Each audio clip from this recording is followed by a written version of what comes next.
Hello everyone, I am MANO Scaling, and I am here to help you today. I know you use this video to fall asleep, so before that, please like the video and subscribe to the channel, and also tell me where you are from and what time you are watching. Now get comfortable and relax.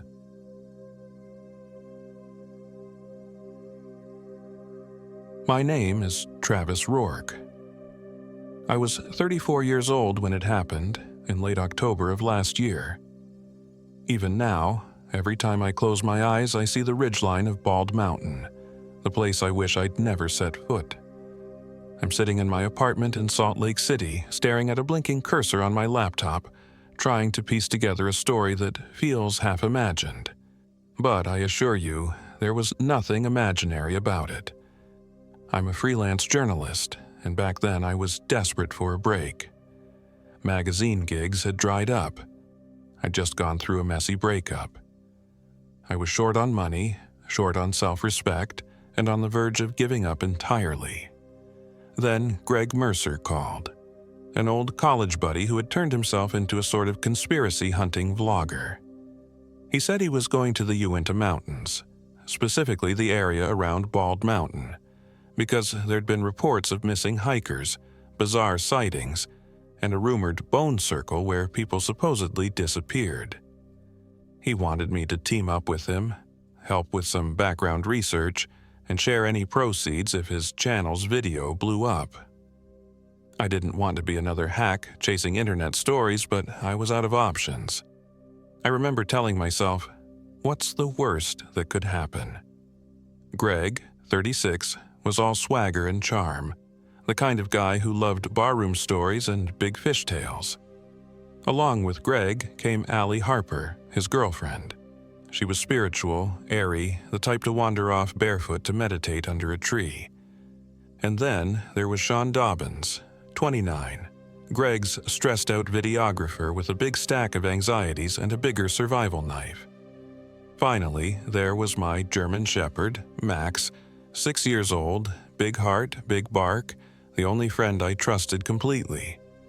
We drove out from Salt Lake City before dawn, loaded with tents, camera equipment, and Greg's unstoppable excitement.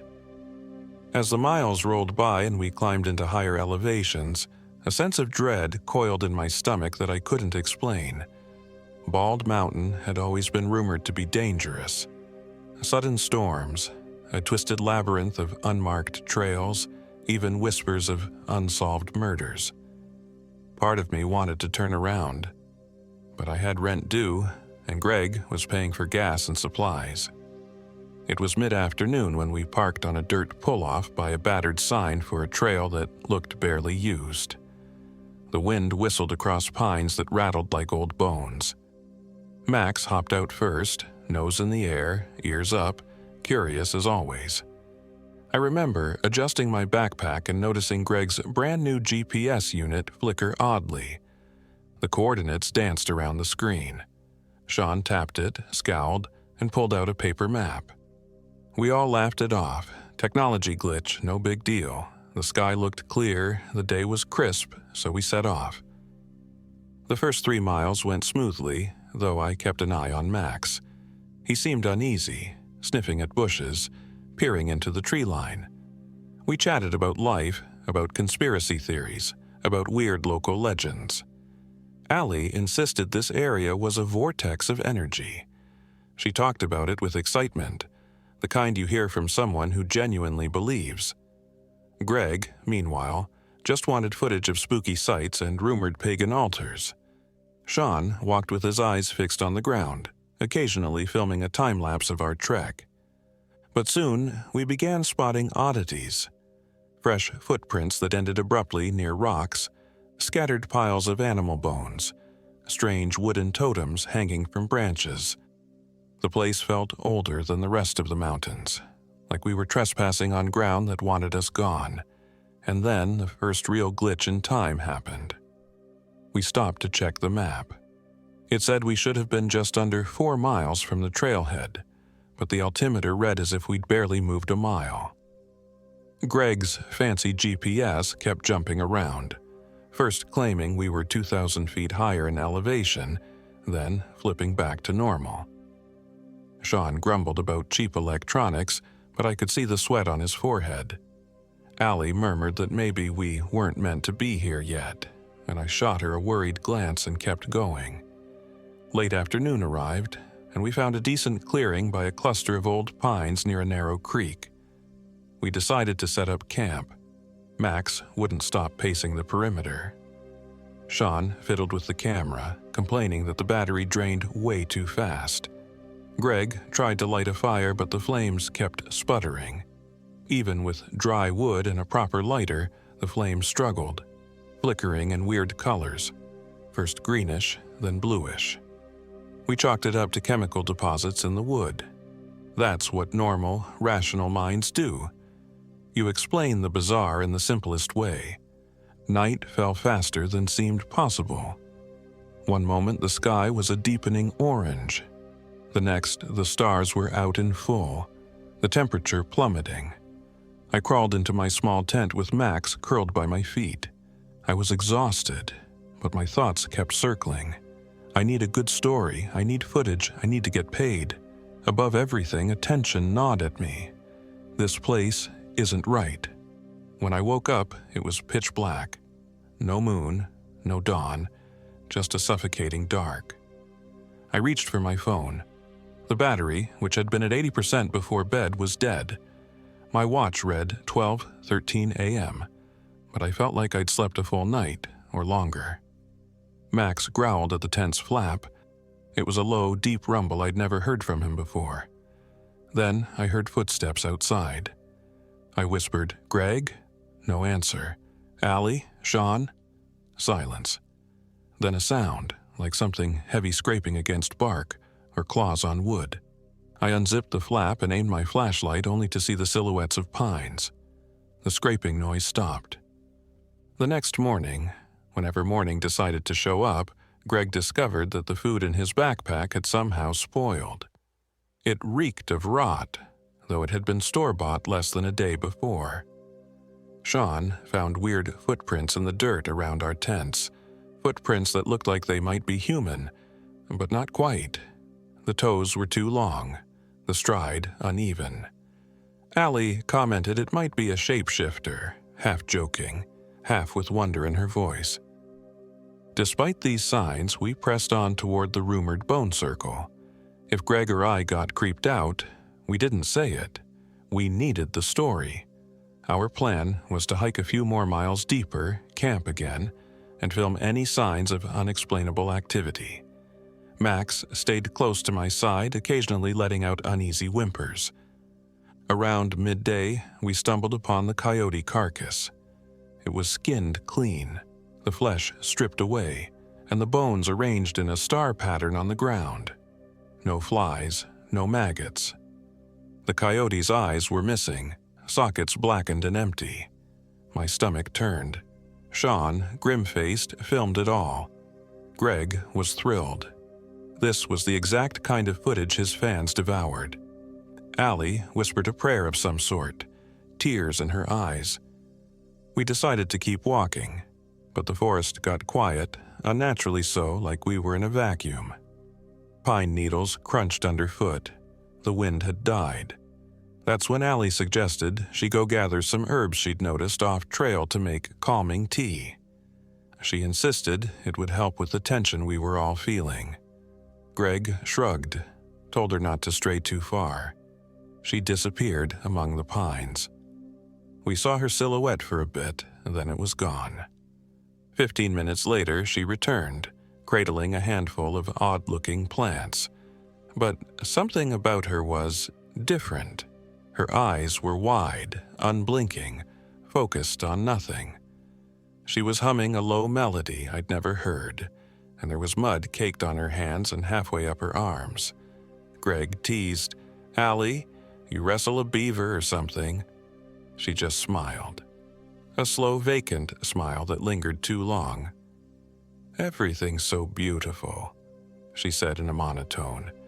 "Don't you think?" Then she blinked, as if waking from a daydream. "Where's Max?" she asked. And immediately I felt a chill. Max was right beside me. She'd known my dog for a year, he wasn't a stranger. yet she spoke as if she didn't recall his name. I tried to laugh it off, but even Greg got quiet. We kept walking, and I noticed her trailing behind us, occasionally stopping to stare at tree trunks or running her fingers through the dirt. The sunlight got dim, though my watch claimed it was still early afternoon. I checked my phone, still dead. Sean said his phone flickered, then died as well. No emergency calls, no texts, no pictures. Late that afternoon, we finally found what looked like an ancient clearing. The trees were spaced in a circle, and the ground in the center was barren. No grass, only a layer of ash-gray soil. Bones protruded from the dirt, small and large, arranged like spokes in a wheel. Greg's eyes lit up. This was the place he'd heard about, the Bone Circle. Sean started filming immediately. Allie stood at the edge, weaving back and forth on her feet like a reed in water. Max wouldn't come near it. He hung behind me, hackles raised. I stepped forward, trying to be methodical, to make sense of it. But the circle, it unnerved me. My breath grew shallow. I sensed an oppressive energy, as though we'd stepped onto a spot where something recognized us. My skin crawled with the uncanny feeling of being watched. Greg, emboldened, took a stick and poked at some of the bones. He pulled up what looked like a deer skull, then frowned. "Guys," he said, flipping the skull over to show human teeth wedged in the deer's jaw. My stomach lurched. Sean zoomed in with the camera, trying not to retch. Allie kept her empty smile. Darkness came too early again, so we set up camp just outside that clearing, even though every instinct in me screamed to leave. I wanted to keep the Bone Circle in sight, maybe to watch for intruders or animals. We built a fire that struggled to catch. The flames flickered strangely, no warmth emanated. The air smelled like ozone, like the aftermath of a lightning strike. We ate from whatever non-spoiled supplies we had left and tried to keep spirits up, but you could feel it in the group. A tension so thick you could choke on it. Greg joked about hooking up a second channel for spirit documentaries. Sean muttered about anomalies. Allie just stared, humming every so often. Eventually, we all turned in for the night, bundling in sleeping bags. I dozed off, clutching Max, who was trembling softly, letting out small whines. It felt like only minutes had passed when I heard footsteps outside my tent again. "Travis," Greg's voice said. "You awake?" I unzipped the tent. Greg was standing by the dying embers of the fire, his face illuminated in a weak, flickering glow. He looked shaken. "Allie's gone." My gut clenched. "Gone where?" I asked. He shook his head. "She was in our tent earlier, now she's not." Sean was nowhere in sight either. We called for them, the two of us fumbling around camp with our flashlights. The wind picked up, howling between the pines. Then, out of nowhere, Allie emerged from behind a tree. She was naked, arms streaked with mud, eyes nearly black in the faint light. She stared at us, unblinking, smiling in that vacant way. "He's not Greg anymore," she whispered, voice raspy, hollow. "You need to run before the circle decides you're next."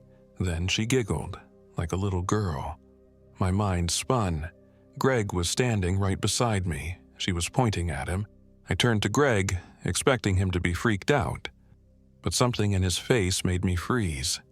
His eyes were wide and glassy, and I swear, for a second, they reflected firelight in a way that seemed inhuman. "Allie," he said softly, but it sounded like a threat. I noticed his left arm was trembling, almost vibrating. Max growled, hair standing on end. That's when Allie screamed, like a banshee, an ear-splitting shriek that echoed through the trees. She dropped to her knees, clutching her head, and Greg lunged at her with a speed I'd never seen. I tried to pull him back, yelling his name, but he knocked me aside with unnatural strength. Max jumped onto Greg, biting into his jacket, and Greg slammed Max with the butt of his flashlight. The dog yelped. I grabbed for Greg, but he pivoted, landing a punch to my ribs that knocked the wind out of me. Allie's scream cut off abruptly. She crawled on all fours over to me, her eyes rolling back. "He's wearing him," she hissed, tears streaming down her face. Her lips cracked into a grin that didn't match her horror-stricken eyes. And for a blink, her voice changed pitch. "Run, Travis, run." Confusion tore at my brain. Greg stood there, panting, fists clenched. A second later, he collapsed to his knees, gasping, "Travis, help me." He stared at his hands like they were covered in blood. I don't know what I did. What is this?" And then it was gone. The wild wind. Allie's shrieking. The moment of madness. Everything fell silent. The dark pressed in around us. I realized we still hadn't found Sean. Where was Sean? My entire body shook. I wanted to wake up from this. We eventually made a disordered plan. Greg would keep watch, Allie would get dressed, and I'd search the perimeter for Sean with Max. I felt uneasy leaving them alone, but I couldn't just abandon Sean. As I set off, flashlight in one hand, Max's leash in the other, I noticed the stars overhead were fading, replaced by a swirling darkness. Yet my watch still read 2:10 a.m., as if no time had passed since the first footsteps. Occasionally, Max would sniff at a trunk or bush, but mostly he trotted with ears pricked, occasionally whimpering. I found Sean about 100 yards from camp, kneeling by a fallen log. At first, relief surged in me. Then I saw the deer's head. It was severed, eyes filmed over with that milky whiteness. Sean's hands were on its muzzle, gently stroking it as if to comfort a dying pet. He was sobbing. I approached slowly. "Sean?" I whispered, shining my light at him. He flinched, hugging the deer's head to his chest. "I didn't kill it, Travis," he choked out. "It was me, but it wasn't me. I saw my hands do it, but I wasn't there." I swallowed hard. Something glistened on the deer's severed neck. Fresh blood, which made no sense. I tried to place a hand on Sean's shoulder, but he jerked away. "I heard them screaming," he said. "First Allie, then Greg, then you. But I was too late, or maybe I was too early. God, Travis, the timeline, my phone said it was noon, but it's pitch black outside." I realized he was borderline hysterical. "Let me help you," I managed, but he shoved me back, eyes wild. "We shouldn't be in the circle. It's in the circle, and now it's in us." I coaxed him carefully, eventually guiding him to stand, leaving the deer's head behind. Step by step, we returned to the clearing. Max bristled the entire time, occasionally looking back as if something were following. When we got within sight of the tents, we saw a figure near the smoldering embers of the fire. It was Greg, or so it seemed, pacing back and forth.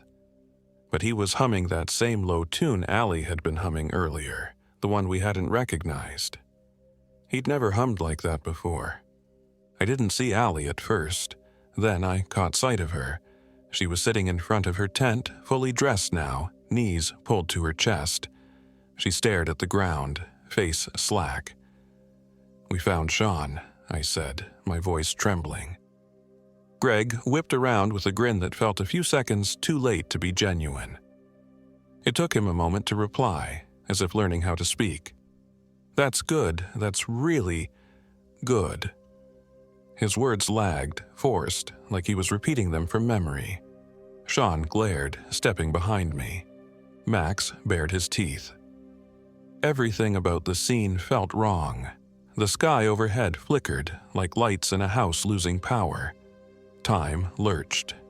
Sean's watch beeped frantically like an alarm, except I knew he never set one. The wind rose, died again, rose once more with no pattern at all. Behind Greg, I glimpsed a shape that darted in the shadows, small and quick. My heart hammered. "What is that?" I asked. Greg just smiled too widely, just the wind. At that moment, Greg lunged for Max. I yelled, or at least tried to, but the sound caught in my throat. Greg snatched a heavy rock from beside the fire and brought it down on Max's flank. The dog yelped, staggering away. "No!" I shouted, tackling Greg. But he was so strong, unnaturally strong. He threw me off. A second blow came down, and the sickening crack that followed still echoes in my nightmares. Max whimpered once, then went limp. I lost it. Blind rage took over. I smashed a log into Greg's shoulders. He barely flinched. He grabbed me by the collar, lifted me half a foot off the ground, and hissed, "I'm so sorry, Travis." But his mouth didn't move right, like a puppet pulled by invisible strings. Then the expression changed.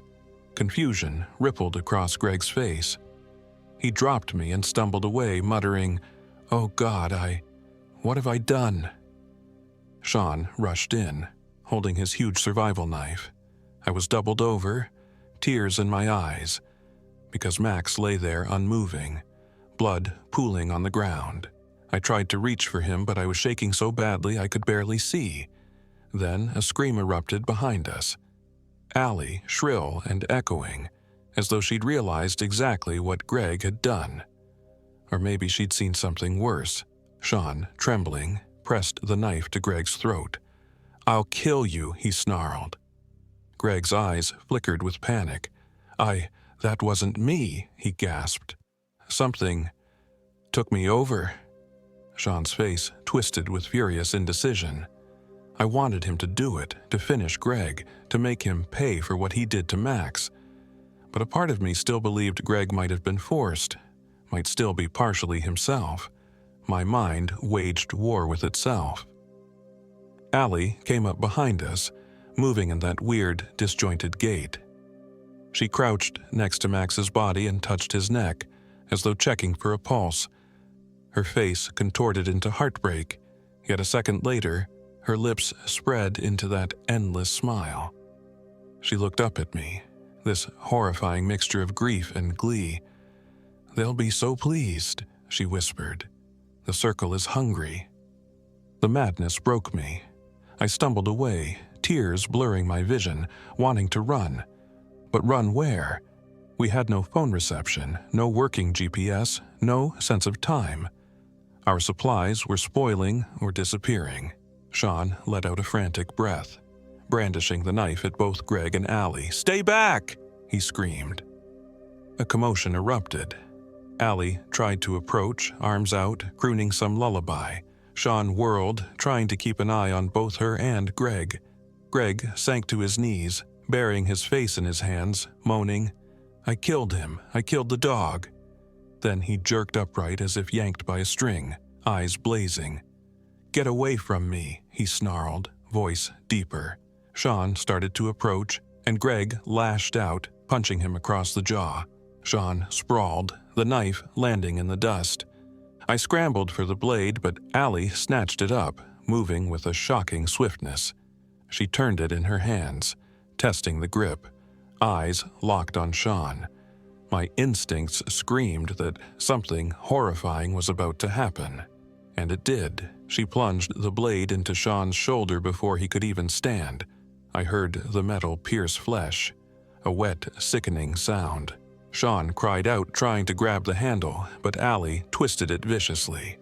Blood soaked his shirt. She stared at him with no expression at all, as if performing a necessary task. Then she yanked the knife free. I rushed forward, adrenaline surging, tackling Allie to the ground. We rolled near the perimeter of the clearing, dangerously close to the bone circle. She hissed like an animal, scratching at my face. I managed to slam her arm against a stone, dislodging the knife, and kicked it away. She giggled, panting, her eyes rolling back. "We only needed one," she coughed, blood-flecked spittle at her lips. I froze, confusion roiling in my brain. She seized the chance to yank me closer, pressing her forehead to mine. "They'll keep you," she whispered, "but not him." She nodded at Sean, who was on his knees, blood pouring from his wound. Greg was nowhere to be seen. I didn't see him leave. One moment he was there, the next he was gone into the trees. The frantic part of my mind hoped maybe Greg snapped out of his possession and ran, or maybe the thing controlling him took him deeper into the forest. All I knew was that I had Allie pinned, and Sean was bleeding badly. I needed to do something. I let go of Allie, grabbed Sean, and stumbled to where the meager first aid kit was. Allie scrambled away, cackling softly, disappearing behind the twisted pines. The night seemed to swallow her. I pressed gauze against Sean's wound, trying to stanch the bleeding. He looked pale as chalk, eyes brimming with tears of pain. The deep gash in his shoulder might have severed something vital. "I can't stay here," he mumbled, half delirious. I nodded, tears still clinging to my cheeks from Max's death. I was furious, terrified, and heartbreakingly lost. But I had a friend who needed me.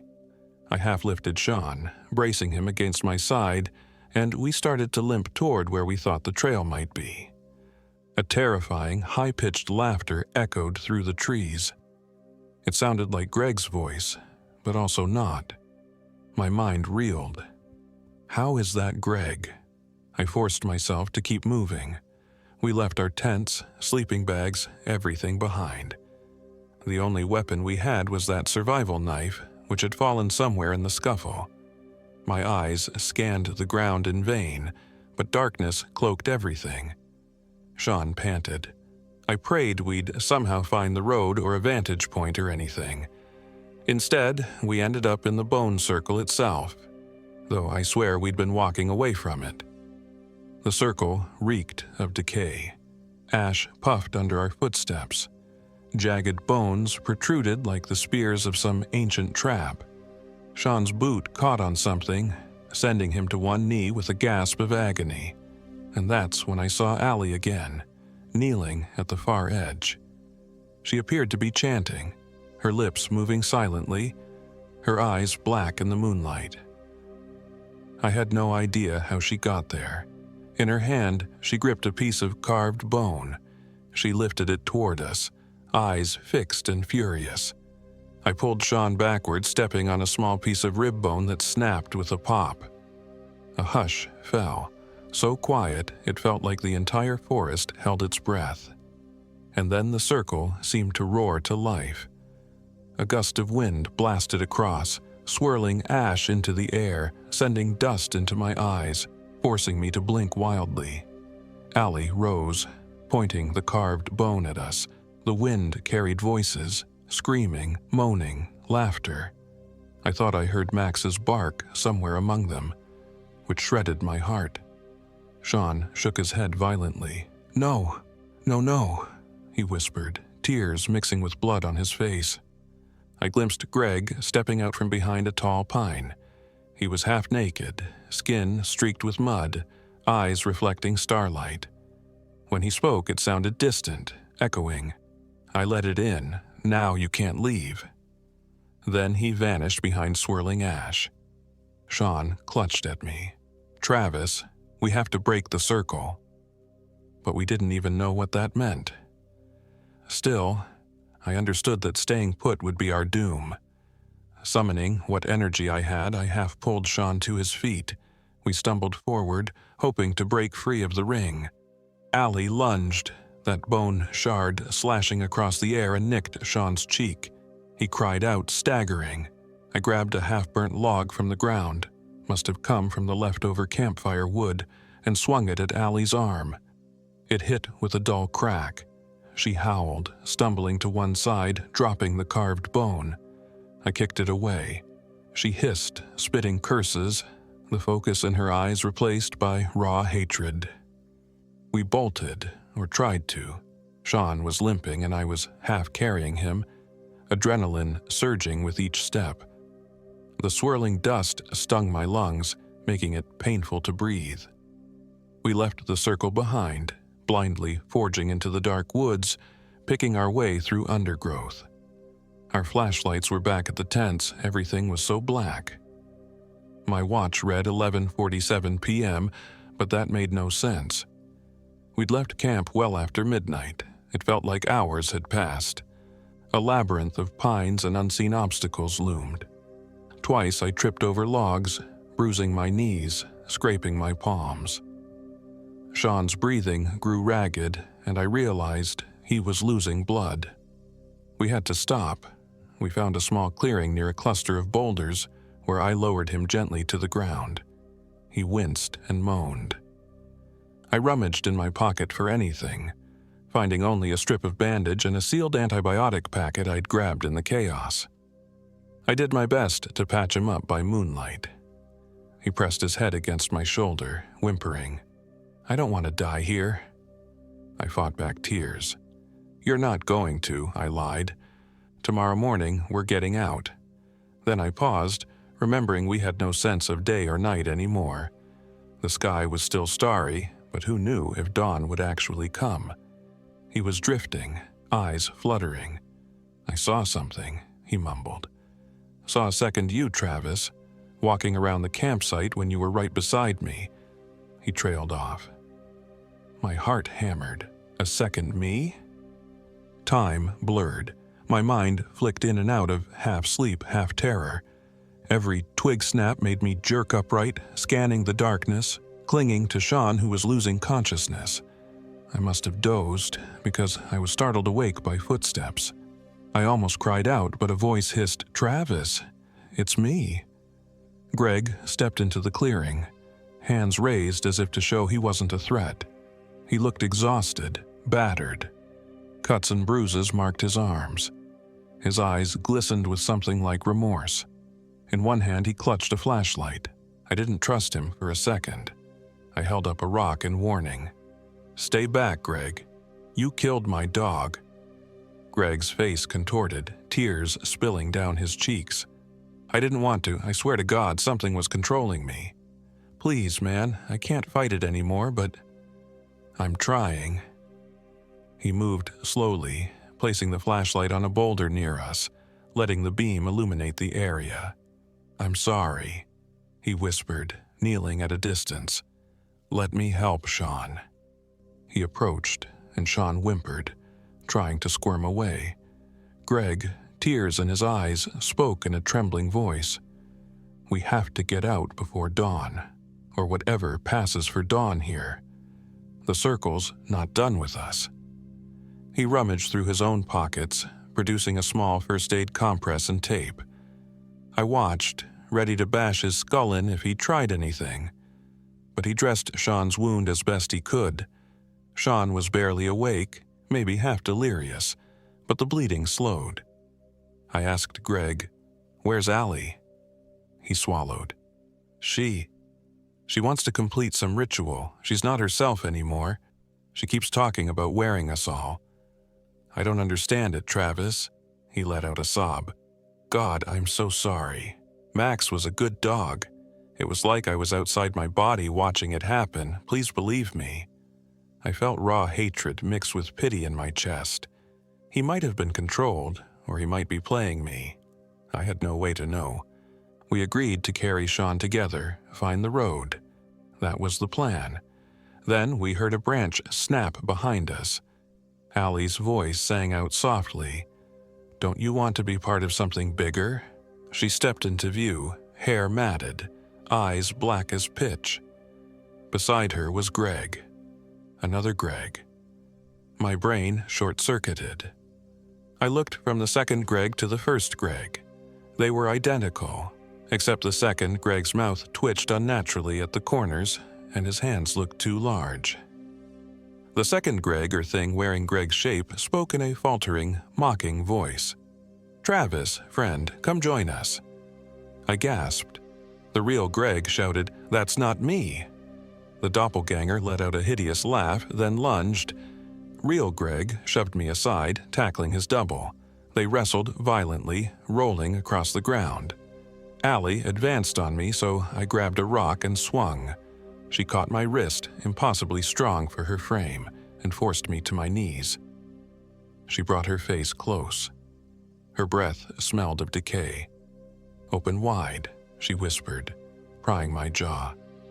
She tried to push a shard of bone into my mouth. I gagged, fighting her. Finally, I managed to bring my knee up into her stomach. She hissed, reeling back. Sean, delirious but not gone, crawled behind Allie and yanked her hair, giving me the chance to snatch the bone shard from her hand. I jammed it into her thigh. She screamed, sounding both enraged and pained. Blood trickled from the wound. She turned and sank her teeth into Sean's forearm. He howled. I scrambled to separate them, adrenaline fueling me. Real Greg and the doppelganger were locked in savage combat, grunting and shouting, each landing blows that made me nauseous to hear. In a burst of desperate strength, I threw Allie off Sean. She sprawled, panting, then lunged once more. This time, I grabbed a piece of burning wood from the flickering flashlight's range, a small branch that had once been part of our campfire. It glowed with embers. I drove it into her side. She shrieked, flailing, eyes wild with agony. I seized the chance to push her backward, right into the circle of bones that extended beyond the clearing. She stumbled, fell onto a jagged arrangement of ribs and skulls. A sharp spike of bone impaled her side. Her scream gurgled into a wet gasp and she went limp, staring at me in shock. I turned in time to see real Greg deliver a final blow to his doppelganger with a large rock. The thing's skull caved in with a sickening crunch. It jerked once, mouth slack, then collapsed. Its features melted into a twisted caricature, as if the illusion of Greg's face was wearing off. The body lay still, black ooze seeping from the wound. Greg sank to his knees, covered in gore, trembling. Sean clutched his arm, gasping through tears and pain. Allie let out one last rattling breath, her eyes still locked on me. Then she fell still. Smoke or mist curled from her mouth, dissipating into the night air. For a moment, none of us moved, the hush so profound I thought my ears had stopped working. Greg crawled toward me, tears streaming down his face. "We have to go," he whispered. "It's not over, it's in the forest. It's in the circle." I nodded. Sean was barely conscious, so we each took an arm and hefted him to his feet. We moved away from the circle, away from the bodies, stumbling through the labyrinth of trees. The forest had never seemed so dark, so eternal. Each second felt wrong, like we were missing entire hours or living the same moment over and over. I expected dawn, but the sky stayed starless, as if the sun had been devoured. Time lost meaning. We trudged, sometimes sprinted, sometimes collapsed from exhaustion. Twice I thought I saw illusions. Max running through the trees, or Allie's body upright chasing us. But they vanished when I looked again. Greg babbled about hearing voices about the circle being a gateway. Sean drifted in and out of consciousness, muttering about that deer's head. My own mind threatened to snap. Yet I pressed on, the image of Max's broken body fueling me with a savage will to survive. Finally, the forest thinned, the pines receding into shorter brush. I spotted a faint glow, a single lantern shining near what looked like a dirt road. Heart pounding, I half-dragged Sean the last stretch, Greg stumbling beside us. The lantern belonged to a pair of hunters who had parked to search for elk. I barely recall the conversation. I remember screaming for help, seeing their wide-eyed shock at our state. One of them took Sean in his arms. The other asked, "What happened?" I just shook my head, sobbing. In the days that followed, I learned how we were found just after dawn, though my watch read 2:25 a.m. Greg refused to speak about the events to anyone. The park rangers found no sign of Allie or the circle, or so they claimed. They did find a few scraps of torn clothing, one of them Max's collar. I never got a straight answer, and I doubt they wanted to find the truth. Sean survived, though he needed surgery and months of rehab. He keeps to himself now, refusing to answer calls. Greg disappeared one night from his apartment, leaving a note that said, "I see it in the mirror." He hasn't been heard from since. I typed up a half-fictionalized account of our nightmare, submitted it to a magazine. They rejected it, calling it too contrived for publication. But that's not the strangest part.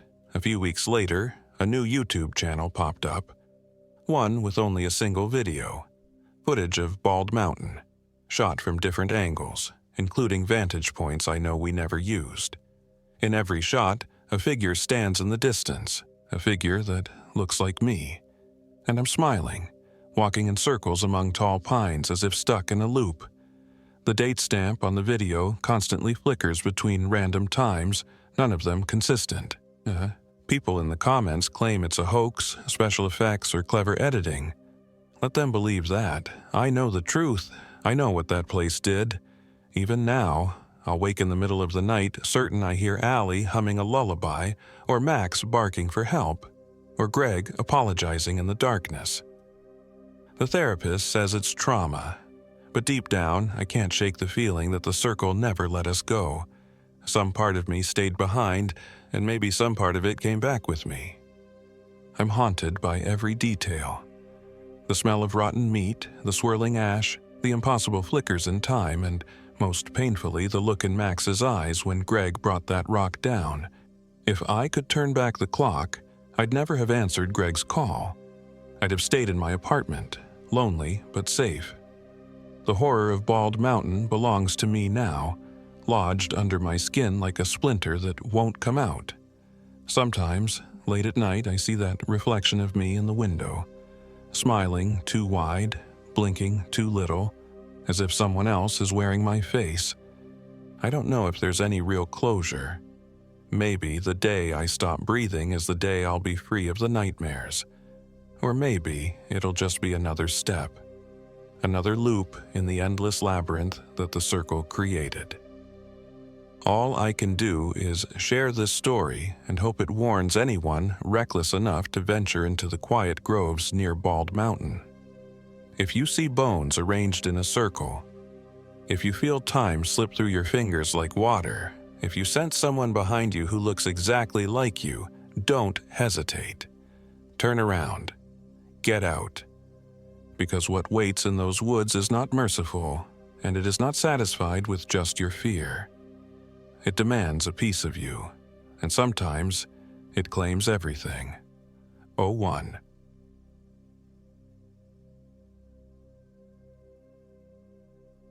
My name is Eric Porter. I was 32 years old when this happened, in late October of 2025. I can't say exactly which day it began or ended because, if I'm being honest, time got slippery out there. Before I start this, please understand I'm writing this down as precisely as I can remember. The nightmares haven't gone away. My memories are shaky in places, almost as though something inside me wants to forget. But I owe it to myself, and maybe to the friends I lost, to piece together the story of what really happened at Dead Horse Point State Park. I was never a soldier or anything like that. I was just a freelance web designer, living in a cramped apartment outside Salt Lake City. My brother had died by suicide the previous year, and I'd gone through a messy divorce not long after. What I was left with was grief, a dog named Max, and the knowledge that I could slip into a depression deeper than the canyon walls if I didn't do something with my life. That's when my friend Chris Harper called me. We'd known each other in college, bonded over photography, ghost stories, and a mutual longing to see the world. Chris had always been the extrovert, warm, confident, and quick to laugh. The kind of guy people like me wanted to be around just so we'd feel more alive. After my divorce, I stopped returning his calls for a while, but he was persistent. He said, "Eric, you need to come out with me. We'll hike, we'll camp, and you'll remember there's still more to life than sadness." He didn't initially say where we'd be going. just that it was somewhere near Moab. I hesitated, but eventually agreed. I sensed, even over the phone, Chris's pity. Maybe it was time I let somebody help me. And besides, the photos from that region would be magnificent. That's how I ended up loading up my old SUV with a cooler, a new tent, and my dog Max curled up in the back seat. I drove for hours out toward Dead Horse Point State Park. Chris and his girlfriend, Jessie Albright, were supposed to meet me at a trailhead near the park entrance. Then we'd all hike out to a remote part of the canyon.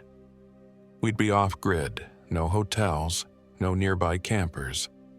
It sounded perfect for stargazing, for clearing my head, and, though I wouldn't have admitted it then, for confronting all the guilt I'd let fester over my brother's death. I arrived in the early afternoon, the desert sun beating down on me. Max hopped out, sniffing at the red sand, nose wet, ears alert. The canyon walls surrounded the place, massive and rust-colored, with the Colorado River carving slivers of blue far below. It was breathtaking. Chris and Jessie's pickup truck was already there, parked at the edge of the road. The tailgate was down, and Chris was fiddling with some camera equipment. Jessie stood off to the side, arms folded, looking at a map. A small radio perched on the truck's tailgate spat static. "Eric!" Chris hopped down, voice bright. He hugged me. "Man, you look rough," he teased, then softened. "I'm glad you came." Jessie gave me a polite nod. We didn't know each other well. She had been an EMT for a few years, then left that life behind because she couldn't stand seeing people broken all the time. But her calm, measured presence still felt like she was ready for any emergency. She shook my hand. "We're camping deeper in, maybe 5 miles down a less-used trail, then we'll climb down some smaller ledges." I wasn't a seasoned outdoorsman, but I'd hiked a fair bit. "As long as you two don't leave me in your dust," I said. Chris winked. "No man left behind, buddy. That's the code." We packed up and started walking, the sun driving us forward. Max bounded ahead, sniffing at every cactus and rock. It felt normal, peaceful even. The only sign that this place was more than a scenic overlook was a sense in my gut that it was older than I could comprehend, that the rock under my feet had survived eons and would outlive us all. Jessie, still hugging the folded map to her chest, asked me about my life. I told her vaguely about my divorce, my lost brother. She listened, nodded, and said she was sorry for my pain. Chris joked and smiled. There was something about being out there with them that made me feel almost safe. We took a narrow trail winding along the rim, stopping at times so Chris could snap pictures or so I could catch my breath. As we delved deeper, my cell phone lost signal, which Chris had warned about. But the battery also began draining alarmingly fast. By the time we decided to make camp, the phone was nearly dead, even though it had been at 100% that morning. "Desert heat, maybe," Chris said with a shrug. But I'd been out in desert heat before. This felt different. We found a flat patch of earth near a slight overhang that provided partial shade. The canyon floor stretched out below us, an endless labyrinth of red stone. Despite the dryness, a chill wind started picking up around sunset. Jessie set up a ring of stones for a fire, and Chris pulled out a stack of wood from his pack. Max circled our new territory, sniffing the perimeter like a guard dog. That first evening, we were all in decent spirits. Chris told me about a new paranormal podcast he was making, how he wanted to capture authentic ghost stories from the southwestern states. Jessie rolled her eyes at the mention of ghosts, but let him talk. She was supportive that way, even if she thought it was nonsense. I admitted that I still had nightmares about my brother, sometimes seeing him in the reflection of windows. They both grew quiet. The wind picked up a bit more. We lit the fire, warming ourselves. Yet, I noticed something odd The flames occasionally flickered from bright orange to a weird blue-green hue, like it was being fed by copper. But we hadn't put anything unusual in there, just normal firewood. We thought maybe the wood was contaminated with minerals. Oh, it didn't matter. We were hungry and needed the heat. Night fell quickly, blanketing the sky in billions of stars. It was truly awe-inspiring. I tried to recall the last time I'd seen the Milky Way so vividly. I set out my sleeping bag near a small juniper, tied Max's leash to a rock to keep him from wandering too far. Chris and Jesse unrolled their bags next to me, whispering quietly. Sometime around midnight, I awoke to find Max whining. He was standing, hackles raised, staring at the dark expanse just beyond our campfire's dying glow. At first, I told him to hush, that it was probably nothing but a coyote or an owl, but when I looked closer, I saw nothing, only darkness. The silence was so thick it almost hurt my ears. I realized the wind had died completely. Nothing moved. There were no insect noises, no rustle of small animals. Even the embers of the fire sat there, faintly glowing, not stirring in any breeze. It gave me a crawling feeling under my skin. Eventually, I coaxed Max to lie back down. I told myself I was just having a moment of city boy paranoia, but I couldn't shake the feeling that something was out there, watching. Still, I drifted back to sleep. The next morning, I found Chris by the canyon edge, scanning the horizon with a battered old pair of binoculars. He seemed uneasy, maybe even excited. When I asked if he'd slept well, he just shrugged. Jessie was trying to get a phone GPS to work. She frowned at her screen. I downloaded offline maps, but the markers look off. Did we come further than we planned? This says we're, well, here.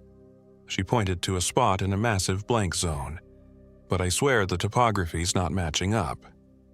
I guess we'll do it the old-fashioned way, I said, nodding at her paper map. But she frowned again. Some of the lines on the map, especially the smaller gullies, seemed different than what we were seeing. She attributed it to an outdated version. No big deal, right? We ate a quick breakfast, granola bars for me, half a can of dog food for Max, then decided to take a short day hike deeper into the canyon. It was only around 8 a.m., but the sun already felt uncomfortably hot on my neck.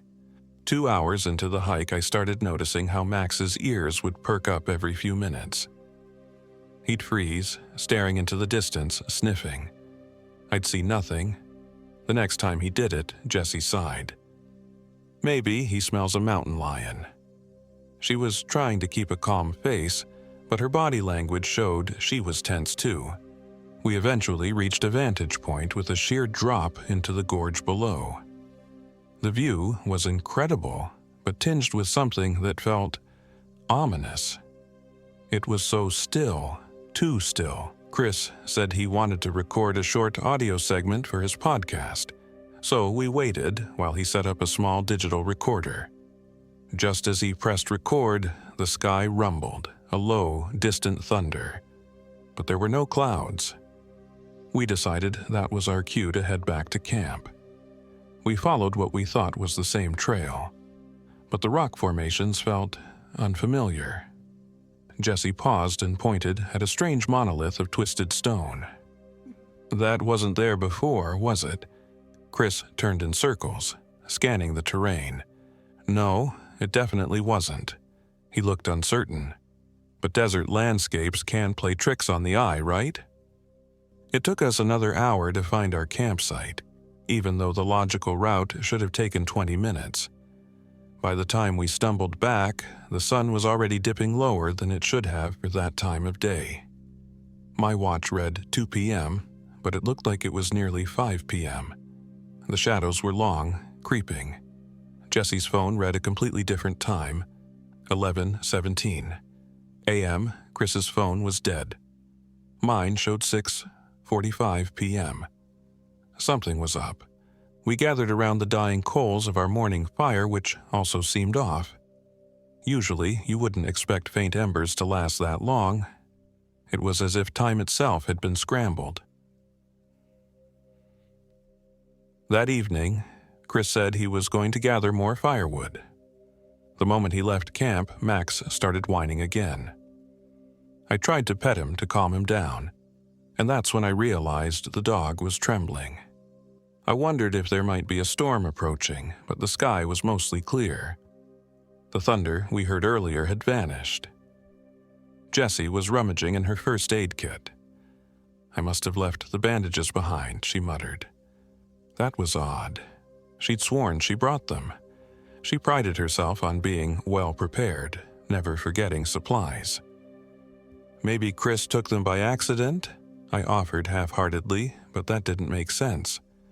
Seconds turned into minutes, and Chris didn't come back. Sunset arrived too quickly, or maybe not quickly enough. My watch jumped backward a full hour when I checked it.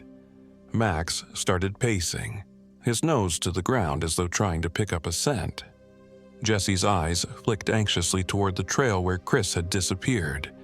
"He's been gone too long," she said. "And I'm worried that—" She cut herself off. The desert night closed in. I grabbed my flashlight, and we decided to go look for him. The temperature dropped sharply. My breath puffed out in little clouds. "This is ridiculous," Jessie hissed. "It's not even midnight and it's freezing." My phone read 8:27 p.m. Her phone insisted it was 3:12 a.m.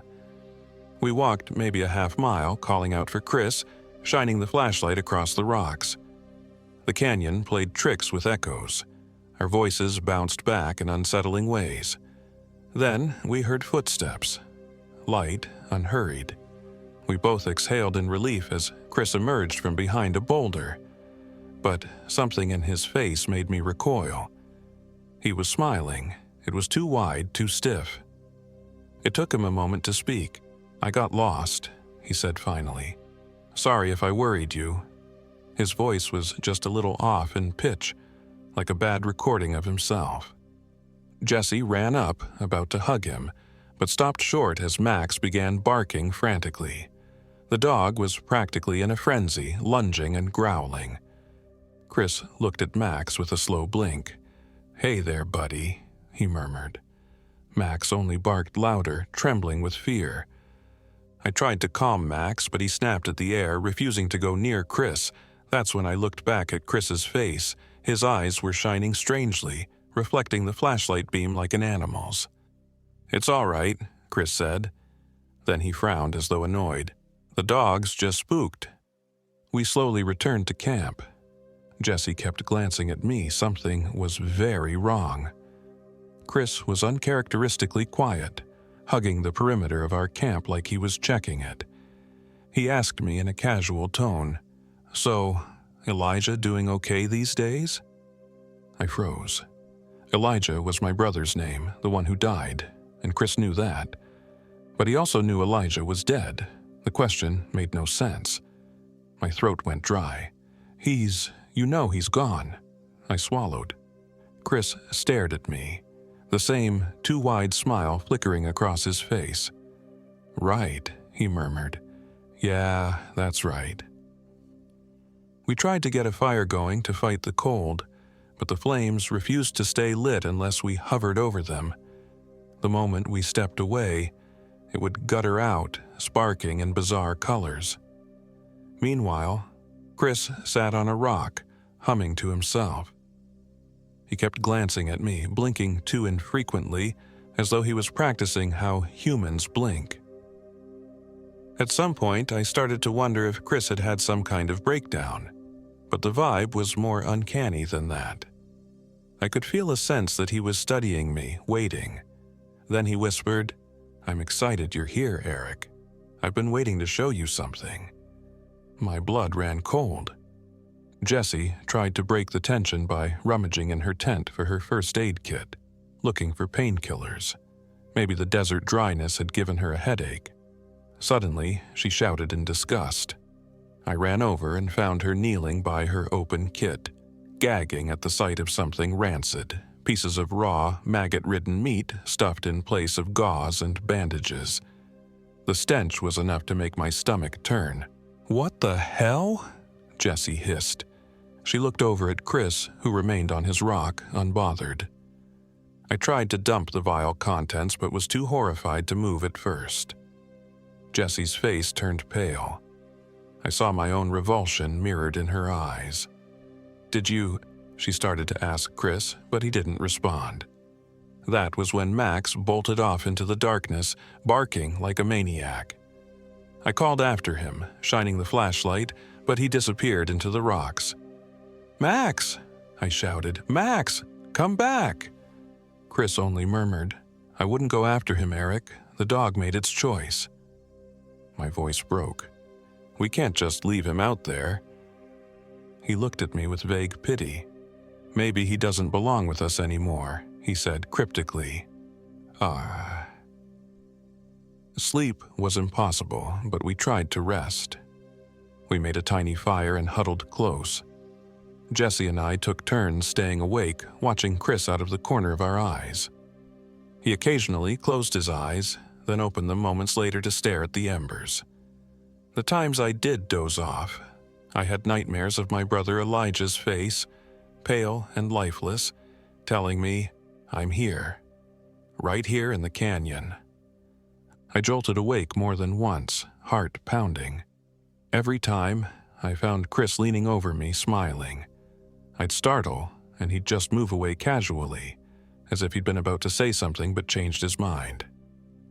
When morning came, or what should have been morning, I discovered my phone reading 1:03 a.m. My watch said 5:17 a.m. Jessie's phone said 9:42 p.m.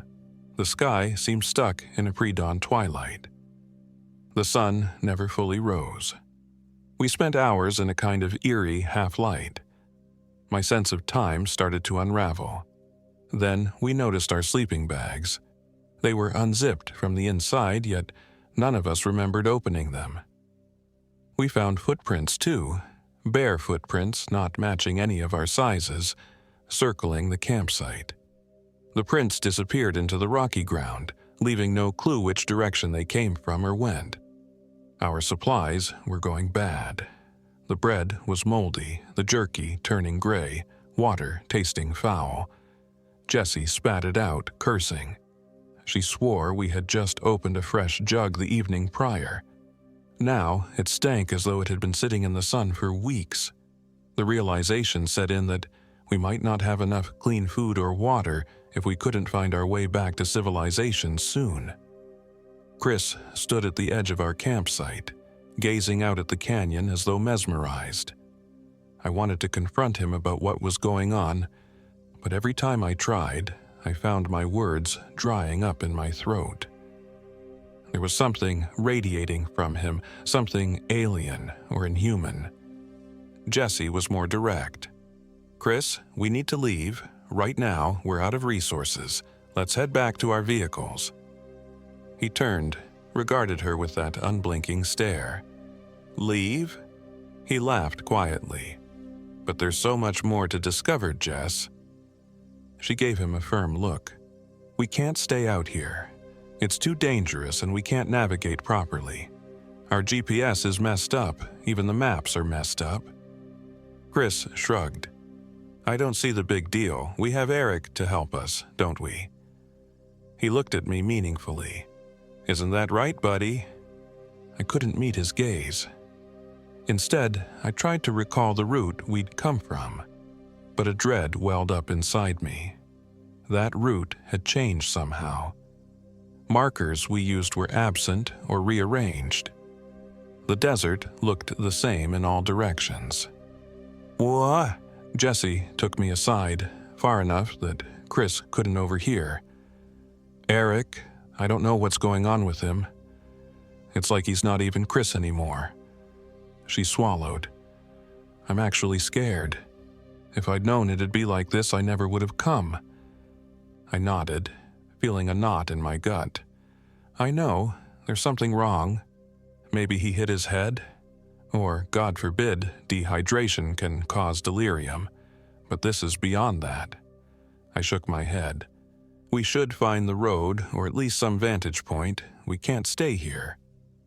We agreed to try to quietly gather our supplies and get moving, with or without Chris if he resisted. Jessie checked her pockets for the keys to their pickup truck.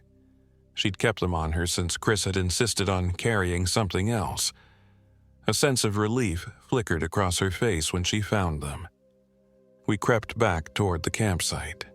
Chris was gone. We spun in circles, calling out for him. It was the same scenario as the day before. Only difference, his pack was still there. That meant he took no supplies. Then I noticed something odd. Where the pack was undone, a corner of a notebook stuck out. I recognized Chris's messy handwriting on the cover. The notebook was half filled with sketches. My heart hammered as I flipped through. They were disturbing. Images of some twisted creature, scabbed flesh drawn with shocking detail, teeth etched into places they shouldn't be.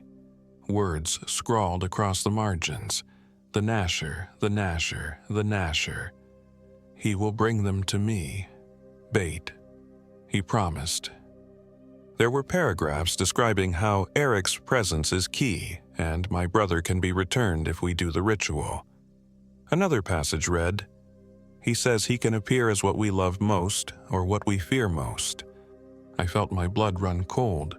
Chris had been planning something. It spoke of an intention to lure me here, but how was this connected to the monstrous presence we sensed all around us?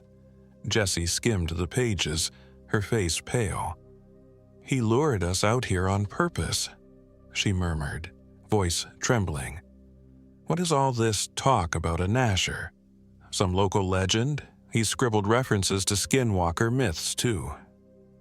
I recalled Chris's fascination with the paranormal. My voice was hoarse. He's always believed in weird stuff, but I never thought he'd do something like this. A distant scream echoed through the canyon. We both jumped. It sounded like Chris's voice, but it was warped somehow, drawn out and painful. Jessie and I locked eyes. "Screw this," she said. "We're leaving. We'll find a ranger station or we'll walk all night if we have to." We each slung our backpacks on. Mine felt too light. I opened it and realized half my supplies were rotten or missing entirely. The stale smell of decay wafted up. Still, I had some water left in a thermos that smelled okay and a flashlight with a flickering battery. Jessie kept checking over her shoulder, presumably expecting Chris to come lurching back any moment. We set off in what we believed to be the direction of the main road. The day around us had an oppressive, dreamlike quality. The sky glowed an unnatural shade of gray, never really brightening to full daylight. The rocks seemed to warp in shape when we weren't looking directly at them. The terrain forced us to climb over boulders, slip down gullies, all while our sense of time continued failing. Our phones and watches were useless. Every so often, we heard footsteps behind us, just out of sight. If we whirled around, we caught glimpses of movement, like a figure ducking behind stone. We never got a clear look. Maybe it was Chris, or maybe it was something wearing his shape. We pressed on, hearts pounding. By what might have been late afternoon or might have been the middle of the night, we were exhausted. We set up a small break in the shelter of a rocky overhang. Jessie wiped sweat from her brow and said, "I'll be back. I need to find some more wood so we can start a small fire. I'm freezing." I opened my mouth to protest, but she gave me a look that said, "We need to survive." So I let her go, gripping the flashlight. And the moment she walked away, I felt alone. The hush of the canyon pressed in on me. Minutes crawled by. Then, too soon, I heard Jessie's footsteps returning. I exhaled, relieved. This was far quicker than I expected. I turned to greet her, but the figure that emerged from the gloom wore Jessie's clothes, carried Jessie's pack, had her hair. Yet something was off. Her eyes were glassy. She was smiling too long. She blinked once, slow and deliberate, before greeting me. Found some wood. She set down a small stack of branches, more than she should have realistically been able to carry. I cleared my throat. That's good. Thanks, Jess. She just kept that smile. Her lips parted in a way that showed too many teeth. Eric, she said softly, have you seen Chris? I shook my head, uneasy. Not since, well, you know, he screamed. I was nearly whispering, Are you okay? She nodded. I'm wonderful. Everything is wonderful. Then she took a step forward. I saw that the branches in her arms were some of the same twisted pieces of wood we'd used for last night's fire, old charred ends. She dropped them near my feet. Jess? I tried to keep my voice calm. Where exactly did you go? She blinked, too slow, like she was thinking about the correct answer. Just around, she said. Looking for the dog. I saw him. My heart skipped. You did? Where? Is Max okay? She cocked her head, that grin never fading. He's fine, she said. The hair on my arms stood up. The way she said fine was too deliberate. I remembered how Max had acted around Chris the night before, that same primal fear. Part of me knew this wasn't Jessie at all. Something else was wearing her skin. I glanced at her feet. They were bare. Jessie had been wearing boots earlier. Jess, I said, feeling a tremor in my voice. Why'd you take off your boots? She looked down, confusion flickering across her features. I guess they got lost. That weird grin returned. I shone my flashlight at her face. The beam caught her eyes, making them reflect back silver. She reached up, put a hand over the light, and gently guided it away. We should keep moving, she said. I forced a nod, swallowing hard. I wasn't sure if I should run or confront her. Adrenaline surged through me, but she was so close. She was taller and definitely stronger, given her background as an EMT. If she was possessed by the same force that had taken Chris, I had no chance in a direct fight. So I tried to play along, at least until I saw an opening. We walked side by side through labyrinthine rocks.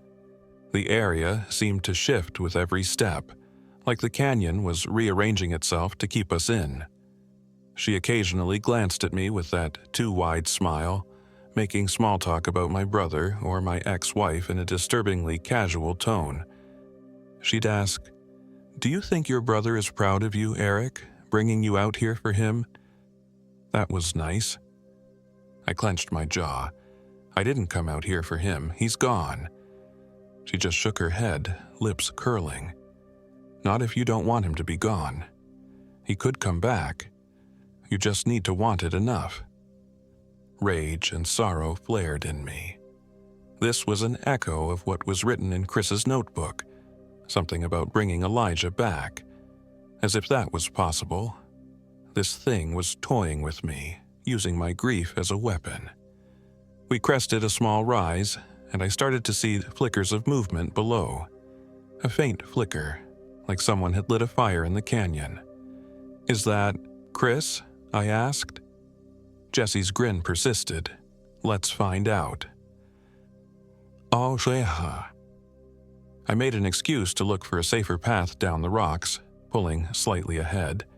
She followed, eyes never leaving me.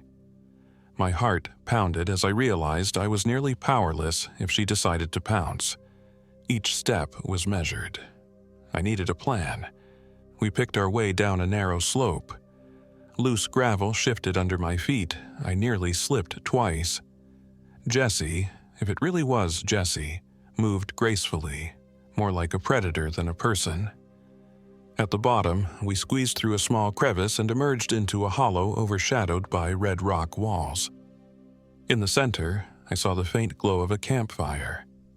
My gut twisted as we drew closer.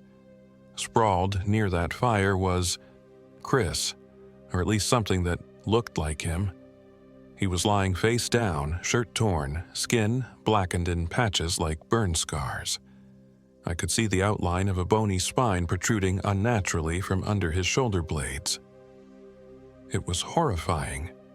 "Chris!" I shouted. Without thinking, I rushed forward.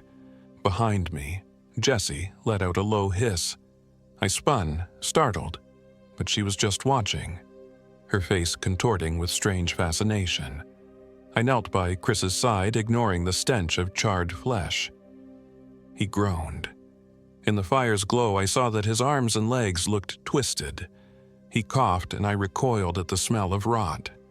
"Eric," he rasped, "I tried to show you." Tears stung my eyes. "Show me what?" His chest shuddered with what might have been a laugh or a sob. "The Nasher," he promised, "Elijah's return." Then he choked, blood bubbling from his lips. "I told him you'd come." Rage, confusion, heartbreak welled up inside me. "You used me? What did you summon something?" He tried to grab my wrist, but his grip was weak. "I just wanted to fix your pain," he croaked. "I'm sorry." His eyes fluttered. "Stay away from it." I heard a footstep behind me. Jessie had crept closer. Chris's eyes shifted to look at her, and his face twisted in terror. He opened his mouth to scream, but all that emerged was a wet cough. With the same unnatural quickness, Jessie pulled a sharpened tent pole from behind her back. God knows where she had stashed it, and drove it straight through Chris's back. His body jolted. My own scream caught in my throat. I scrambled away, horrified. She withdrew the pole, letting Chris's body collapse limply. The savage blow must have punctured his heart or lungs. Blood pooled around him. She looked at me, her face still wearing that too-wide grin, like she was proud of finishing him off.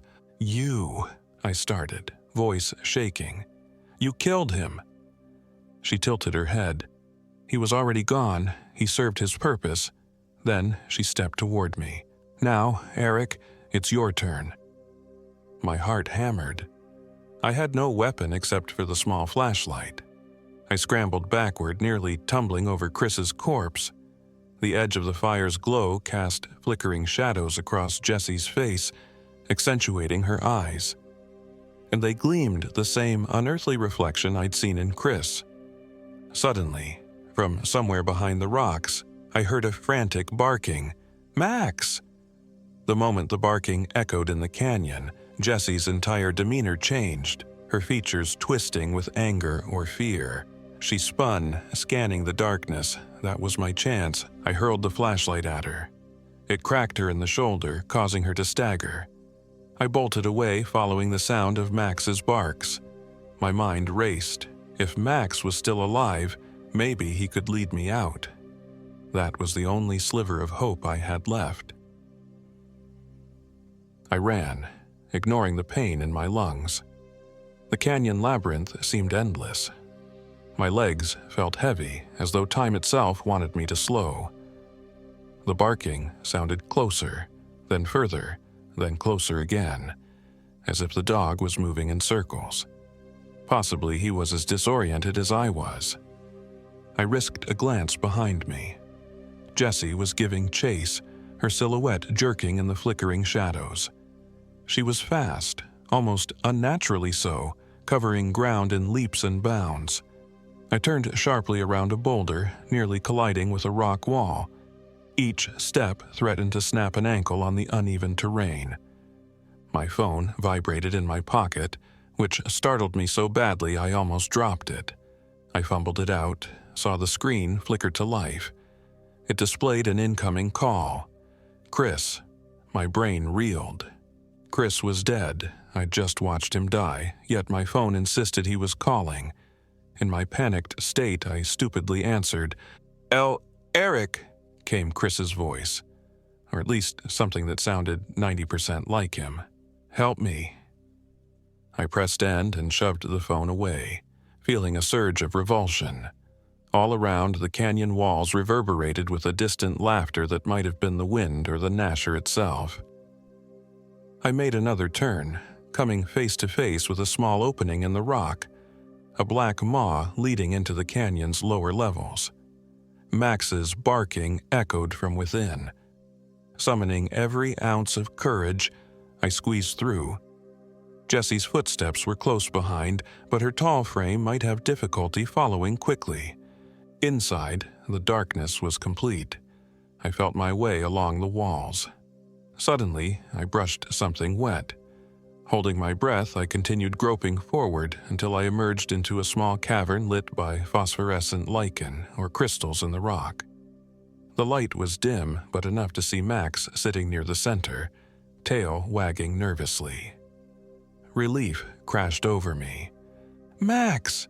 I whispered, tears springing to my eyes. He whimpered, trotted up, and licked my face. He was trembling as badly as I was, but he was alive. That's when I heard scraping behind me, Jessie trying to squeeze through. She was cackling softly, her voice echoing. "Eric, you can't run forever. Just let it happen. It's not so bad once you give in." I tried to hush Max and scoured the darkness for any weapon. My flashlight was gone, but the faint glow revealed a jagged piece of rock that might serve as a knife. I grabbed it, my hand shaking. Maybe I could hold her off. Maybe. Her face appeared in the entrance, eyes glinting.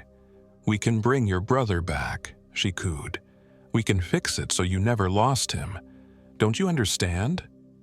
Her voice doubled, like multiple vocal cords vibrating in unison. "You can be happy again." I almost believed her for a split second. The rawness of my grief flared, tempting me with the thought of Elijah returning. But I knew it wasn't real. This was a predator's lure. Jessie stepped fully into the cavern, raising that blood-stained tent pole. "There's nowhere else to run," she whispered. My throat constricted with fear. Max bared his teeth, growling. "Stay back," I managed. "I'll kill you if I have to." My voice shook, but I meant it. She took another step. Her mouth peeled back into a grin that nearly reached her ears. In that fraction of a moment, she lunged. I threw myself sideways, dodging the spear of metal. Max barked and leapt at her, biting at her calf. She howled, an inhuman shriek that rattled the cavern. Then she struck Max with the pole, sending him yelping against the wall. Rage overtook me. I rushed at her with the jagged rock. We collided, toppling to the ground. She was stronger, thrashing, clawing at my face. I rammed the stone into her side. She shrieked again, her eyes rolling back, that grin never fading. Blackish fluid, reeking of decay, seeped from the wound. She grabbed my wrist in a vice-like grip, twisting. I felt bones crack. My vision went white with pain. But adrenaline fueled me. I wrenched my arm free and slammed the rock into her chest again. Her body contorted, arms flailing wildly. She let out a guttural hiss. Now, half pinned beneath her, I saw her face morphing, like the muscles beneath the skin were shifting, sliding into something else. For a horrifying instant, she wore Chris's face, then mine, then Elijah's. That broke me. My mind reeled. With a last burst of strength, I shoved her off and scrambled back. She tried to stand, but the wound slowed her. She staggered, raising that pole once more. Max jumped on her from behind, clamping his jaws on her neck. She screeched and, with unnatural might, flung him off. He hit the ground hard, whimpered, and went still. I screamed in helpless fury. Jessie advanced again.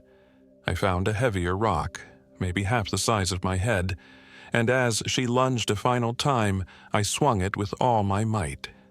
It connected to her temple with a sickening crunch. The grin froze on her face. She toppled sideways, limbs twitching. I slammed the rock onto her skull again, sobbing, half delirious. The twitching stopped. The cave fell silent except for my ragged breathing. I crawled over to Max, tears streaming. He was breathing, but unconscious. I gently felt along his ribs. Some were likely broken.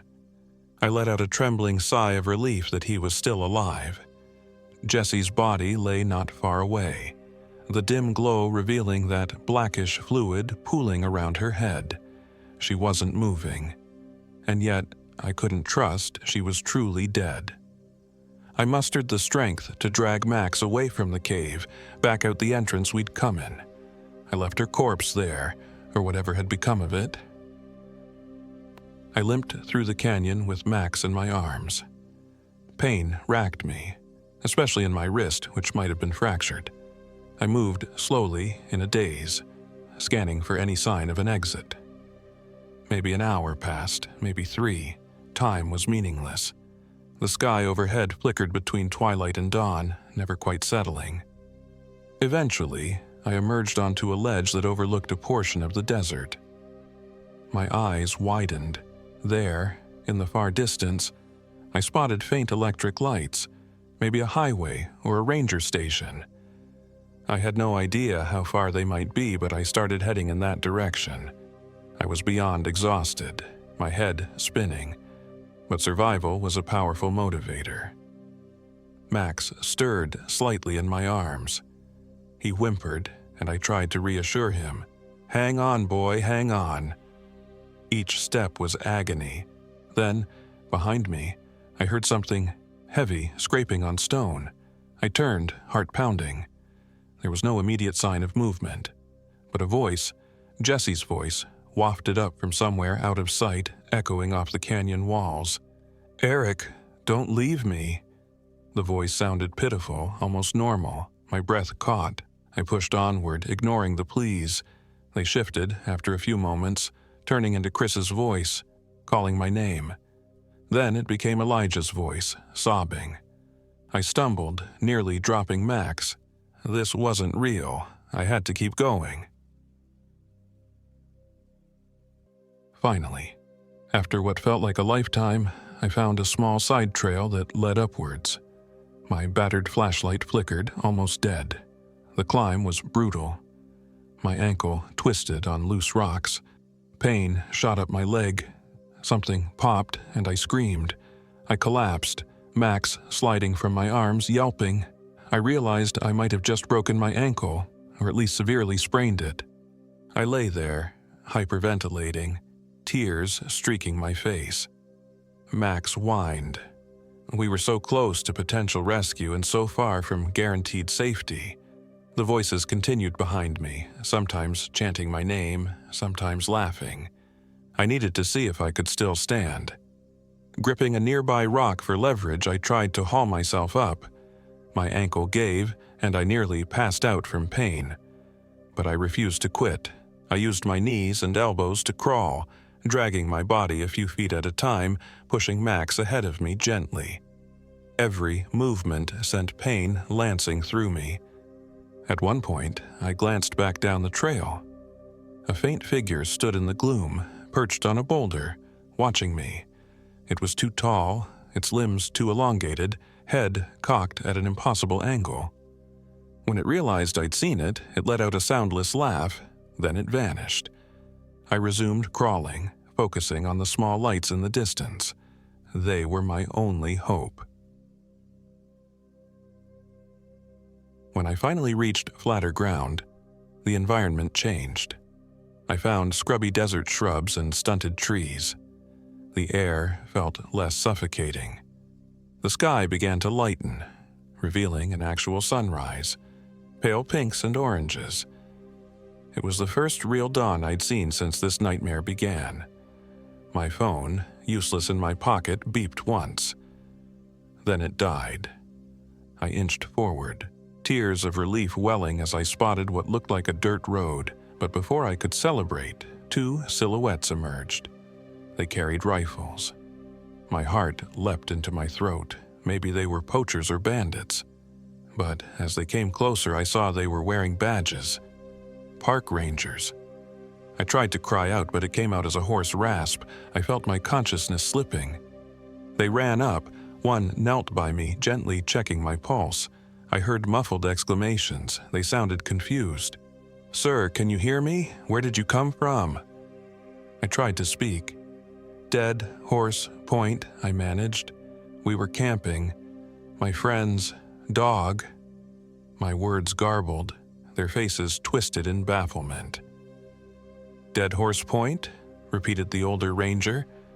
"Son, you're at the edge of Canyonlands, nowhere near that viewpoint." He looked at me like he thought I was delirious. I blacked out. When I woke again, I was in a hospital room. My ankle was in a cast, my arm bandaged. Max lay sedated in a crate at the foot of the bed, wrapped in gauze, but alive. I nearly broke down sobbing at the sight of him. A nurse hurried in. I tried to ask about Chris and Jessie. She just shook her head. No one had been found. No one matching their descriptions had even entered the park, according to the authorities. Eventually, a park ranger, Officer Owens, came to talk. He took my statement politely, but I could tell from his expression he wasn't sure what to believe. "We got a call from your ex-wife, actually," he said. "Said you'd gone camping and hadn't returned." The mention of her stung. "We started a search in the general region. You ended up a few miles off from the nearest trail. Another day or two out there, you might have—" He didn't finish. I mentioned Dead Horse Point. He frowned, shaking his head. "That's quite a ways from where we found you," he repeated. "Any sign of your friends was— Well, we didn't see footprints or campsites. We'll keep looking." He left. My thoughts churned. Could Chris and Jessie truly have vanished without a trace? Had the entire park changed shape behind me? Or had we actually been at Dead Horse Point? And something twisted the land around us. None of it made sense. They let me out of the hospital a few days later. My ankle was going to take months to heal properly, and Max would need time to recover. I was grateful just to have him. When I got home, I found my messages full of anxious queries from acquaintances.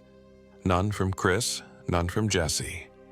I tried to call their phones repeatedly. No answer. I reached out to Chris's family, but they hadn't heard from him.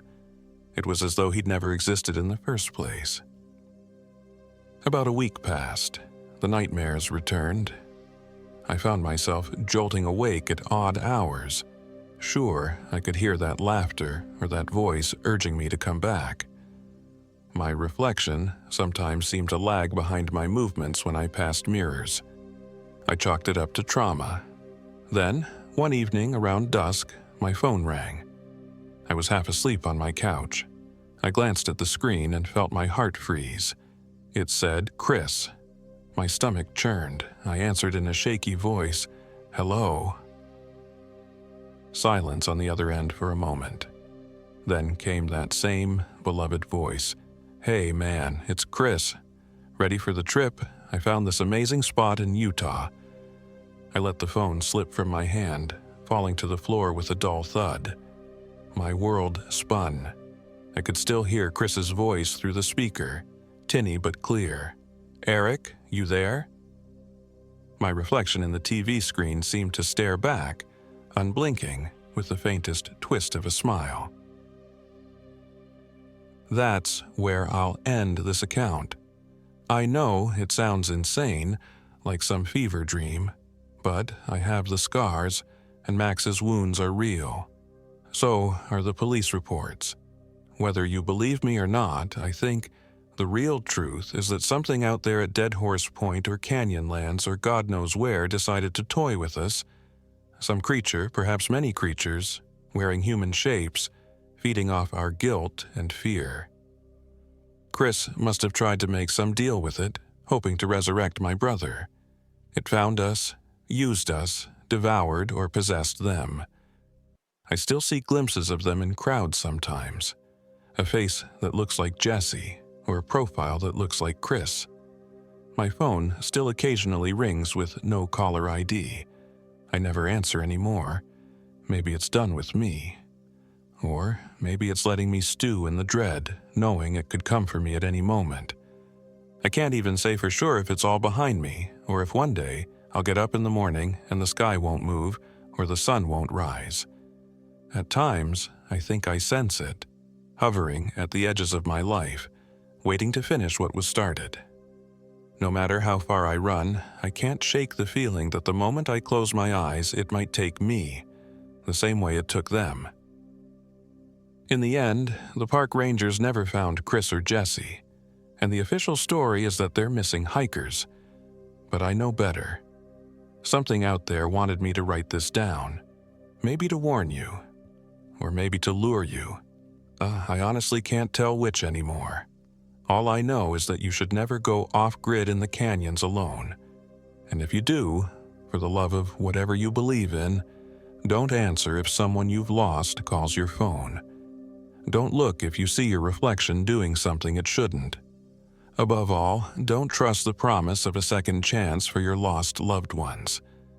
Some things are better left buried in the red rock and dust, far from the world of the living. I'm sorry, Chris. I'm sorry, Jesse, and I'm sorry, Elijah. I couldn't save any of you, maybe because I was never meant to. Maybe that's the bargain we make when we go looking for answers in the places where the veil between worlds runs thin.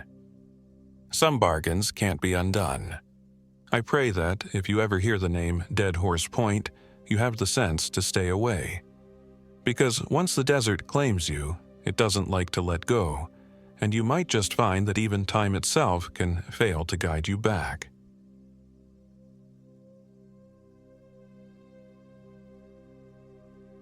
My name is Ethan Cole. I was 32 years old when this happened, back in October of last year.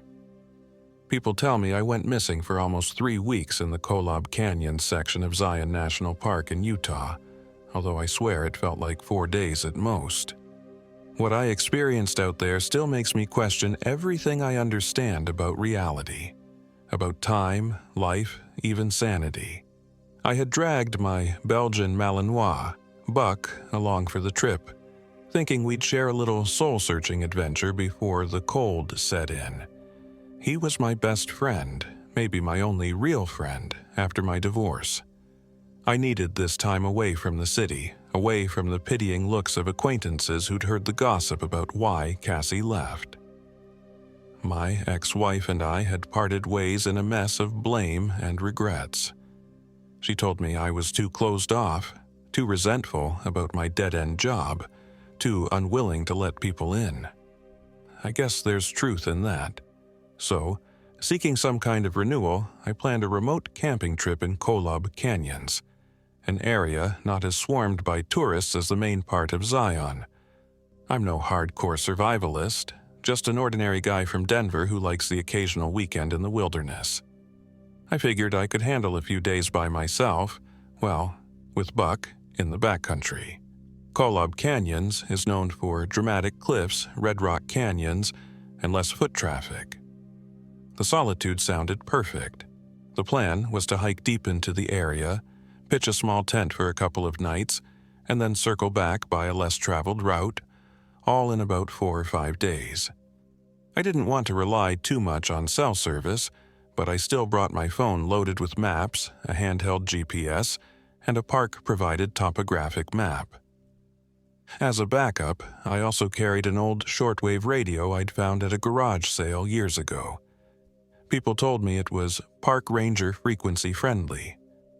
I tested it at home and got some staticky channels, so I figured it might work in a pinch. I arrived at the trailhead in the late afternoon. It was a crisp October day, the sky a cloudless cobalt blue, the sun just starting to descend. I remember pulling into the tiny parking lot, noticing only one other car, a battered old Jeep, possibly a park ranger's. There were no campers or day hikers around, at least not that I could see. Buck hopped from the passenger seat the second I opened his door, tail wagging, excited to roam. He was a strong, agile dog, a bit protective, but never hostile. I grabbed my pack, gave my phone a final once-over for signal, and realized I already had almost no bars. That didn't worry me. I'd come out here to disconnect after all. The first few miles into the canyon were serene. Giant sandstone peaks rose on either side of a well-worn trail. Pinon pines and junipers dotted the landscape, and the occasional hawk circled overhead. Buck trotted ahead, then circled back to me, sniffing every shrub and rock. I recall seeing a few hoof prints, maybe deer or elk, scattered along the dry, sandy path. At one point, I thought I spotted a cluster of faint paw prints, larger than a coyote's, but I convinced myself they must be a big dog's, or maybe the result of wind erosion. Besides, Buck sniffed at them and didn't seem concerned. Dusk settled faster than I expected. The canyon walls cast long shadows that merged into total darkness before the sun had fully set. Right before I left the established trail to find a flat spot for my tent, I attempted to fire up the GPS to confirm my location. It flickered, beeped, and displayed an error. No valid coordinates. I tried toggling it off and on, but it refused to pick up a signal. That was annoying, but not alarming. I had the topographic map after all, plus a decent sense of direction. As I was folding the map back into my pack, I heard what sounded like a voice carried on the wind. Not a loud voice, more like a whisper. A single word, maybe my name, but it was too faint to be sure. When I asked Buck, "Did you hear that, boy?" he just whined softly. I chalked it up to the wind funneling through the rock formations. Even so, I picked up the pace a bit, feeling a mild prickle along my neck that I didn't want to admit was fear. I found a small clearing surrounded by junipers that looked suitable for camping. The ground was fairly level, scattered with pine needles, and shielded from the wind. It was quiet. Almost too quiet, in that way that big wilderness spaces can be when no one else is around. Buck sat alert, ears perked, scanning the trees. I set about pitching my one-person tent and immediately ran into a minor frustration. My camping stove was refusing to ignite, as though the lighter inside had just died. Fine, I thought. I had regular matches. But even these took far more attempts than usual to spark. Eventually, I got a small campfire going inside a safe ring of rocks and decided to heat some water for a freeze-dried meal. The stove eventually worked. The weirdness was enough to put me on edge, but I told myself it was just typical outdoor unpredictability. As night deepened, I tried the shortwave radio. It crackled. I fiddled with the knob until I heard a muffled voice, possibly a park ranger. It was saying something about this region being under Navajo restriction for certain activities, then static, then a snippet of scratchy music like an old country tune. Then more static. I couldn't lock onto a clear signal. Frustrated, I put it away. Buck kept eyeing me with that dog look that says, "Something's up." I tossed him a small treat and patted his head. The air felt unnaturally still. When I lay down in my tent, Buck curled up at my feet. A few hours later, I woke to him growling low. My eyes opened. It was pitch black, but my watch said 2:17 a.m. The wind had picked up, making the junipers around us rustle. The campfire outside had died to embers. I listened carefully. Then I heard what sounded like footsteps. Not any of the usual nightly scurries of raccoons or rabbits. These were firm bipedal steps, snapping branches. I froze. Buck growled again, deeper this time. I fumbled for my flashlight, but by the time I turned it on, the sound had receded into the darkness. I peered through the mesh flap. Nothing but black shapes of brush, rocks, and faint starlight. I must have eventually drifted off again, but my nerves were rattled. The next morning, I woke to bright sunlight. I felt strangely exhausted, as if I'd hardly slept. Checking my watch, I got a jolt. It read 2:17 a.m. again. I tapped its face, thinking maybe I'd broken it in my sleep. It stayed stuck on 217, the second hand not even ticking. I forcibly reset it. Odd. But my phone said 9:50 a.m., so I used that instead. Outside the tent, I discovered the ashes from my fire looked like they'd been kicked around or stirred with a stick. There were footprints in the scattered ashes.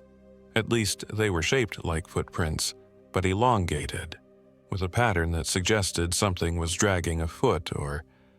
I don't know how to describe it. It wasn't quite human. Buck sniffed around them, then barked once. The hair on his neck rose. I admitted to myself that I was a little freaked out, but decided to press on. No sense letting my imagination run wild. After packing up, I realized that according to my paper map, the next site I planned to camp at was only about 6 miles away, deeper into the canyon. I wanted to see more of Kolob's beauty. If I got spooked easily by unknown footprints, I reminded myself, I'd never have come out here in the first place. So I set off. Buck trotted at my side. The trail seemed normal at first, winding down the rocky hills, crossing a creek bed that had mostly dried up. Around noon, the sky started looking hazy, though I couldn't see any clouds. The light took on a strange quality, as if it was later in the day than it should have been. At one point, I turned on my phone's map feature to confirm my route. That's when I noticed the GPS icon spinning, telling me I was apparently a mile or two off the marked path. Except I could still see the path right beneath my boots. I tapped the phone. The location reset, then placed me even further away, as if I was teleporting. I chalked it up to poor reception. I had walked maybe another half hour when I realized Buck was missing. That dog never ventured far from me. I called out, "Buck, here, boy," expecting him to bound out from behind a boulder. No response. I panicked, backtracked a few dozen yards, then circled around. I found dog tracks heading into a side gully. Sure enough, they just ended. I shouted until my throat hurt. No barking in reply. A gloom settled on me, heavier than the midday sun. I debated leaving my pack behind to look for him, but decided I needed my supplies.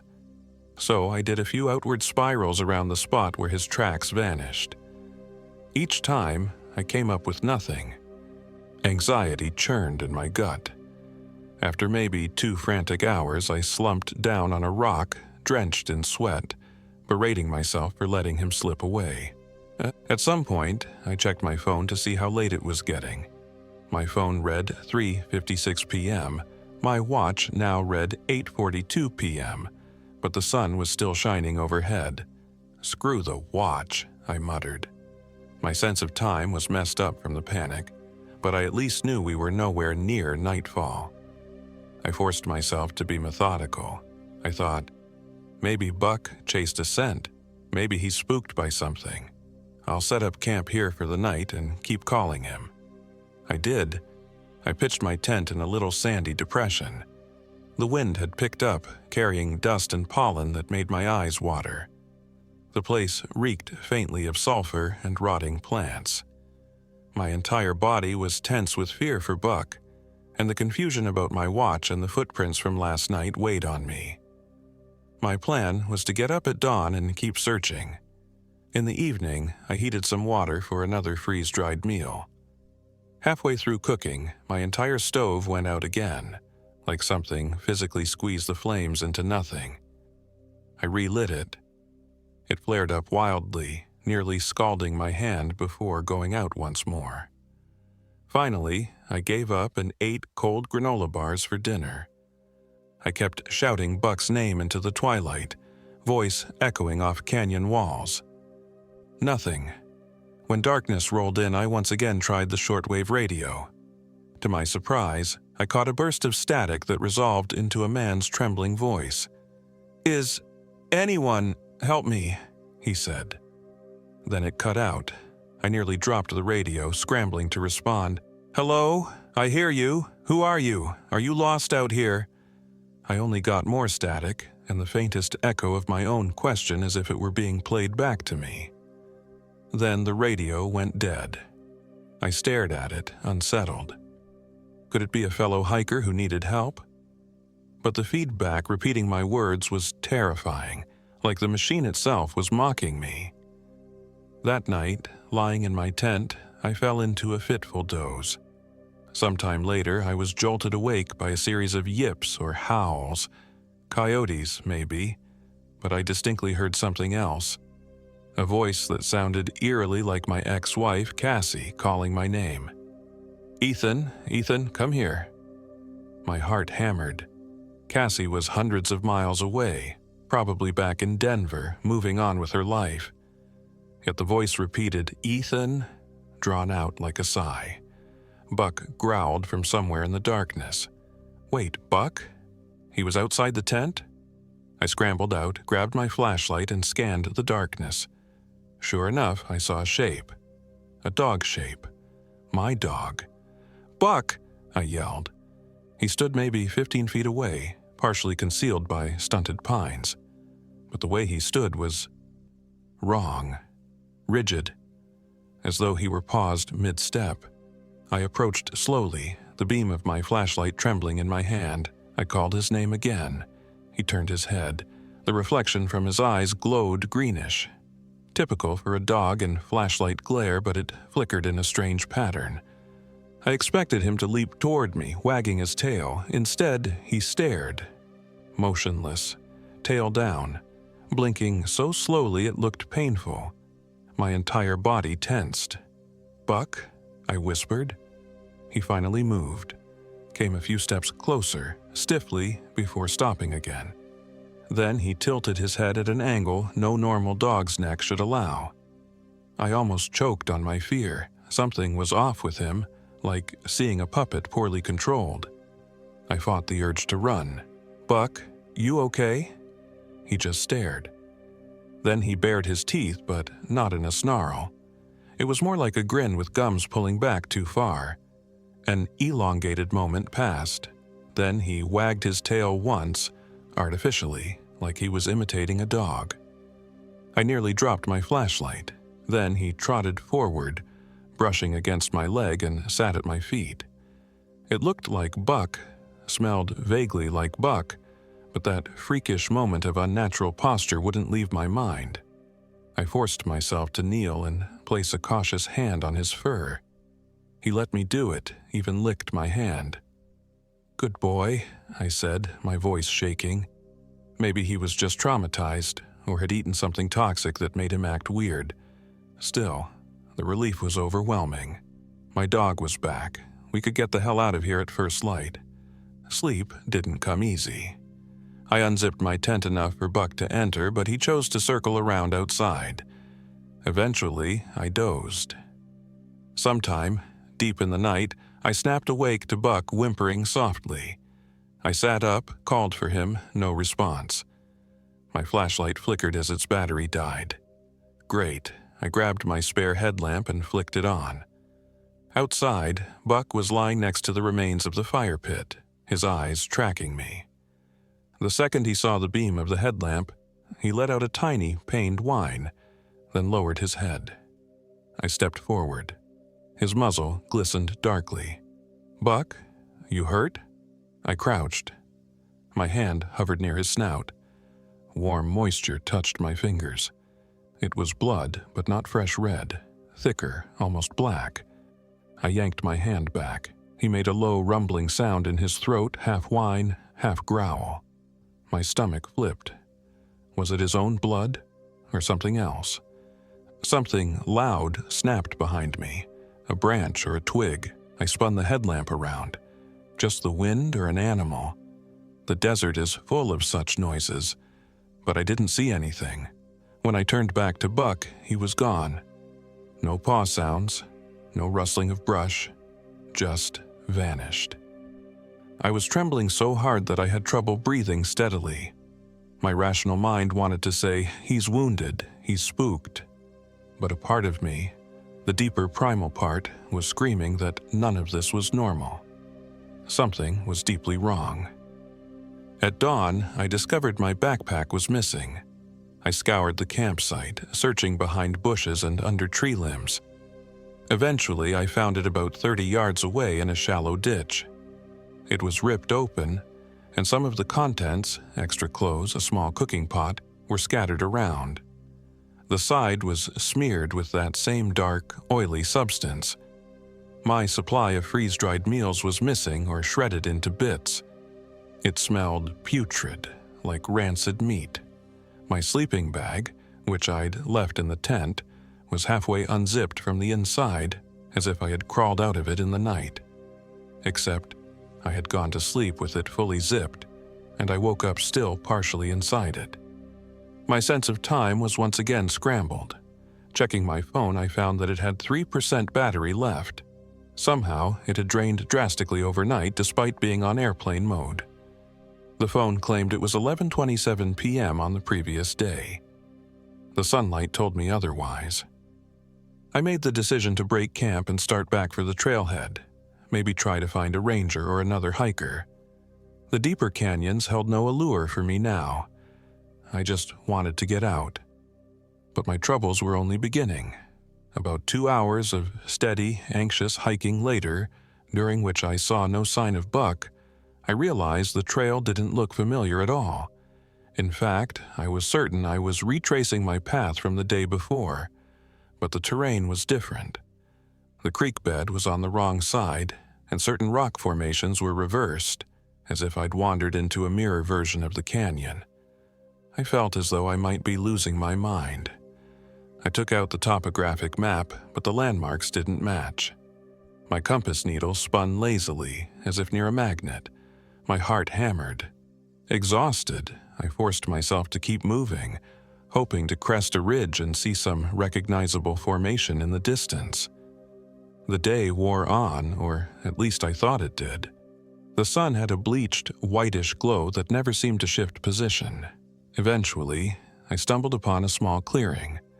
There were charred stones arranged in a circle, bits of dried coyote bones, and a set of large antlers staked upright in the soil. The place reeked of old blood. I gagged when I saw a scattering of dog fur near the antlers, short, sandy fur that looked like Buck's. My stomach churned as I knelt to inspect it. That was the moment the stench seemed to intensify, and I heard a scraping noise behind me, like claws against stone. I spun around and saw it.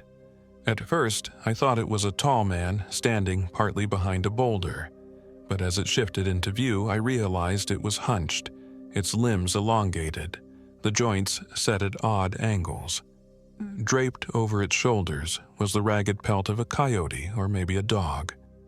The face beneath the fur was a contortion of a human-like visage with sunken black eyes.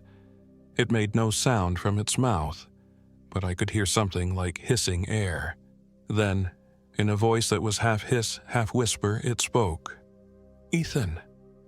My name echoed from somewhere inside it, though the lips hardly moved. I felt paralyzed. Part of me wanted to collapse and sob, another part wanted to run until my legs gave out.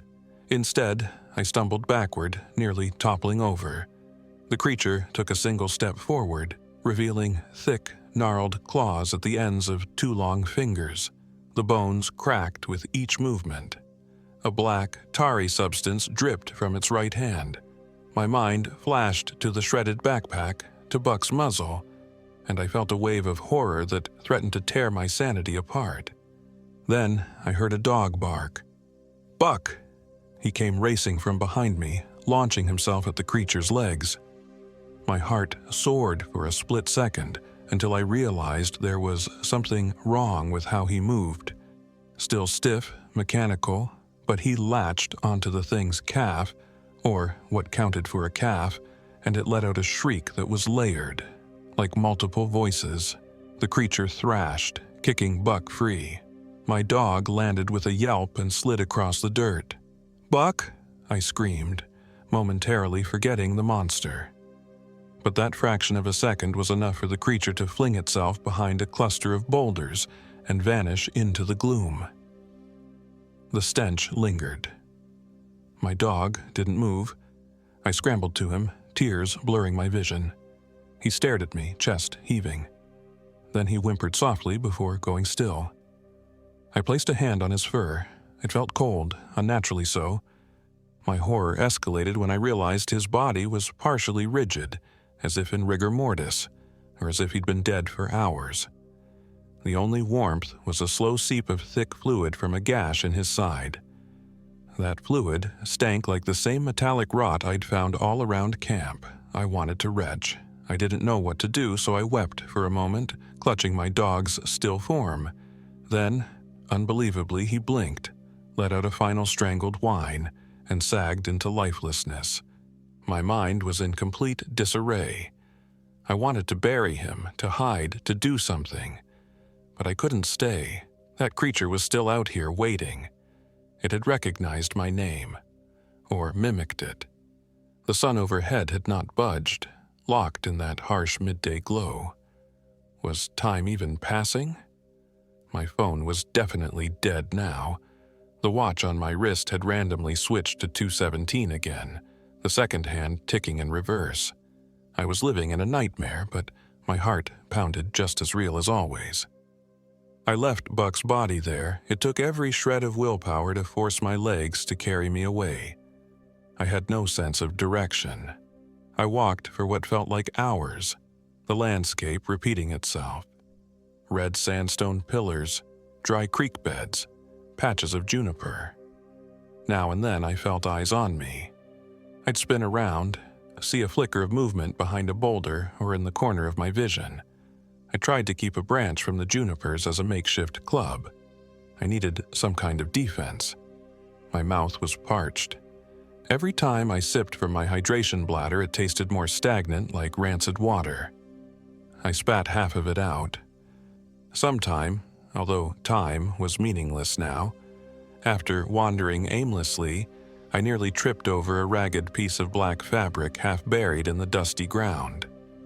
Pulling it up, I realized it was my own sweatshirt, the one that had been in my backpack. It was shredded, smeared in the same black fluid. Next to it lay a single dog paw print, pressed deep into the soil, but it was elongated. I started trembling again, tears stinging my eyes. Was I walking in circles? Was the thing toying with me? I don't remember how I found the ravine, but eventually I reached a viewpoint overlooking a steep drop. I recognized this place from photos I'd seen.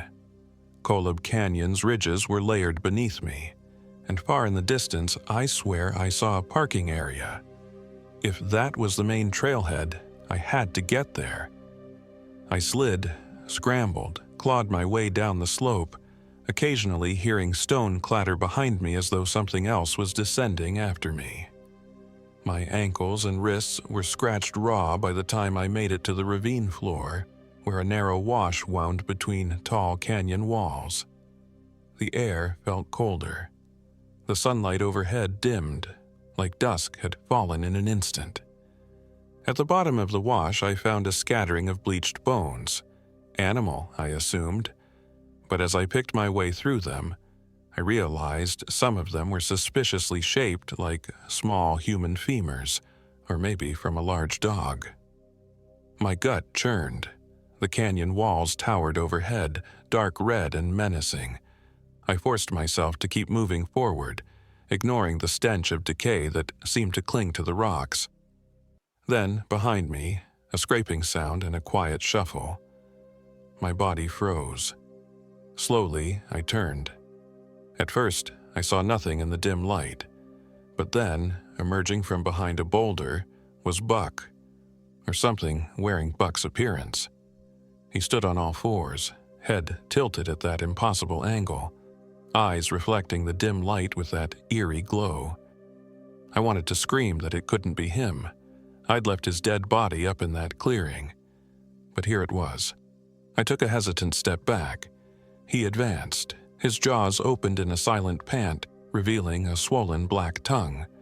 Then, in a flicker, the dog's shape rippled, and he reared up onto two legs, flesh contorting. The coyote pelt stretched across the chest, becoming that same hunched, elongated figure. Tsai. My fight-or-flight instinct exploded. I let out a cry that was somewhere between a shriek and a sob and swung my juniper branch. It was more of a reflex than a real attack. The creature hissed. The impact was pitiful, like hitting a tree trunk, but it caused the thing to stumble back for a second. Then it let out a series of clicks, like bones snapping before lunging at me. I dodged, managing to slice my own arm on a sharp rock. Blood ran down my forearm. The creature sniffed the air hungrily, and its lips curled back, black drool dribbling. In a fit of terror, I grabbed a jagged shard of rock from the ground and flung it at the creature's face. It struck near its left eye, lodging in the thick pelt. The creature howled. I saw an opening and ran. The canyon passage was narrow, forcing me to scramble over boulders. My arms shook with adrenaline. I heard it behind me, slithering or hobbling, that unnerving clicking sound echoing off the walls. At some point, I spotted a narrow gap in the canyon wall. Through it, I glimpsed a slope leading upward, maybe a potential escape. I squeezed through the gap. As I did, something cold and slimy grazed my calf. A clawed hand. I kicked back blindly, felt it connect, and heard a hiss. My shoulders scraped painfully against the rough rock, but I squeezed through, emerging onto the slope. I scrambled upward like a man possessed, not even aware of the blood now dripping from the cut on my arm. What happened next was a blur. I remember emerging into a more open area. The sky was a sickly yellowish hue. The sun, if that's what it was, hung low on the horizon like a big red eye. I realized with a jolt that night should have fallen long ago, or maybe morning should have come. My sense of day or night was completely destroyed. I kept stumbling forward until my legs gave out, and I collapsed near a rocky outcropping that offered a little cover. Gasping, I stared back at the way I'd come, fully expecting the creature to follow. Minutes passed. Nothing emerged. I don't know how long I lay there, drifting in and out of half-consciousness. I vaguely recall trying the radio again, my hands shaking. Static, and then my own voice repeating, "Who are you? Are you lost out here?" in that warped tone. A spike of fear shot through me, and I threw the radio away in panic. My throat was dry, my water bladder was nearly empty. I was so thirsty I considered scooping gritty water from a tiny seep between rocks, but it smelled of sulfur. My wounded arm throbbed. I must have passed out. When I came to, I was lying on my back. The sky was dark. Stars, at least I assumed they were stars, glimmered above me. I tried to stand, but my left leg felt numb. I must have twisted or sprained it. I tried crawling. That was the best I could do. A clouded half-moon offered a bit of ghostly illumination, enough for me to see a faint path leading downhill. I crawled, ignoring the protest from my raw palms and knees, determined to find help or die trying. My watch was broken again, stuck at 2:17. The longer hand was spinning in small circles. I took it off and let it fall behind me in the dirt.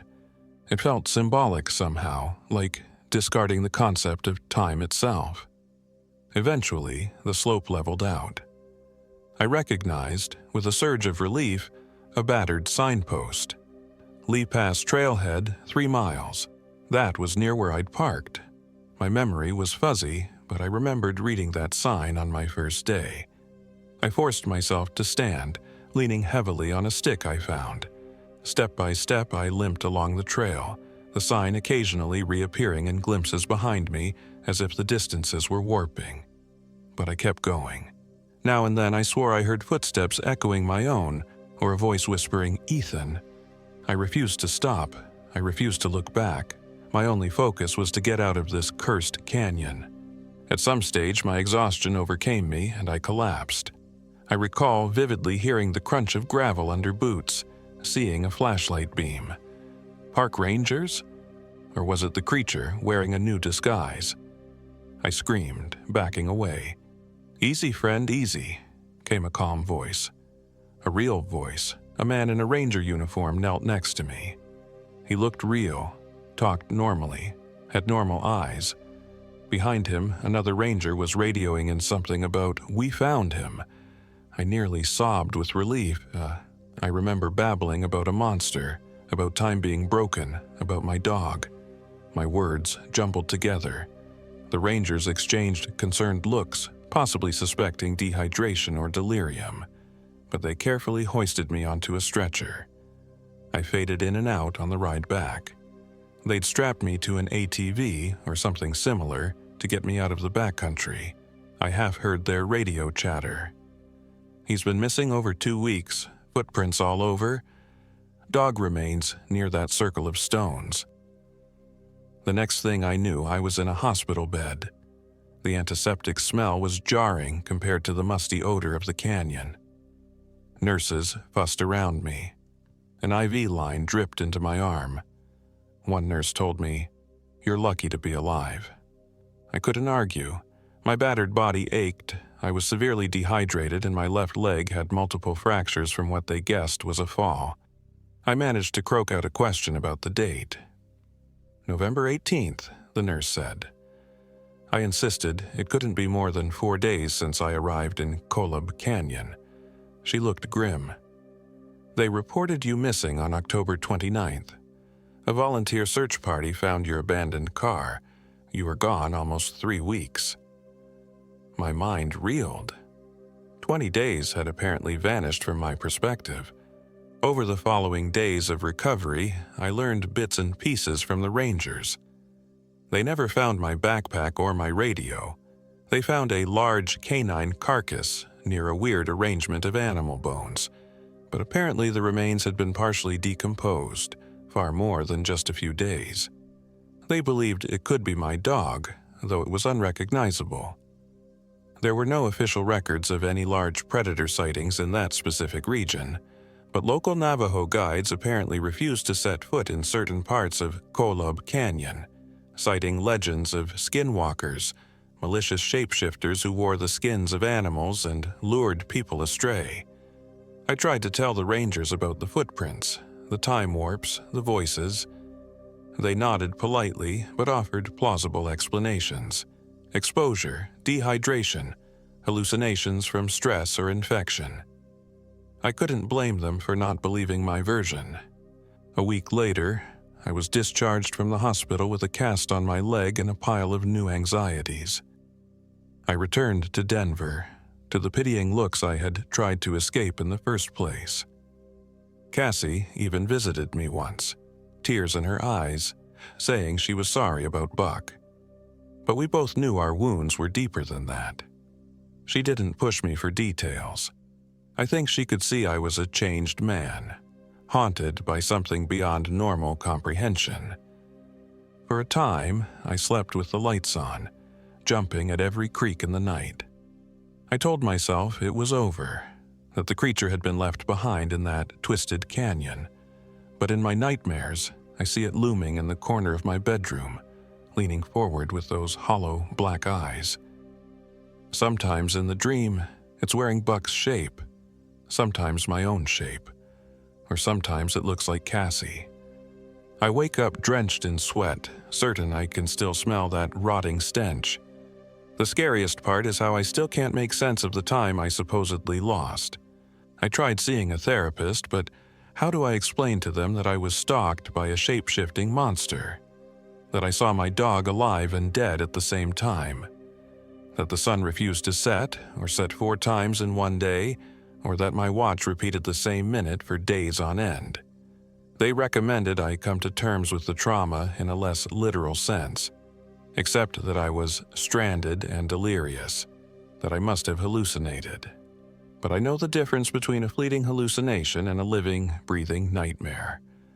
One final detail cements my belief that something impossible happened.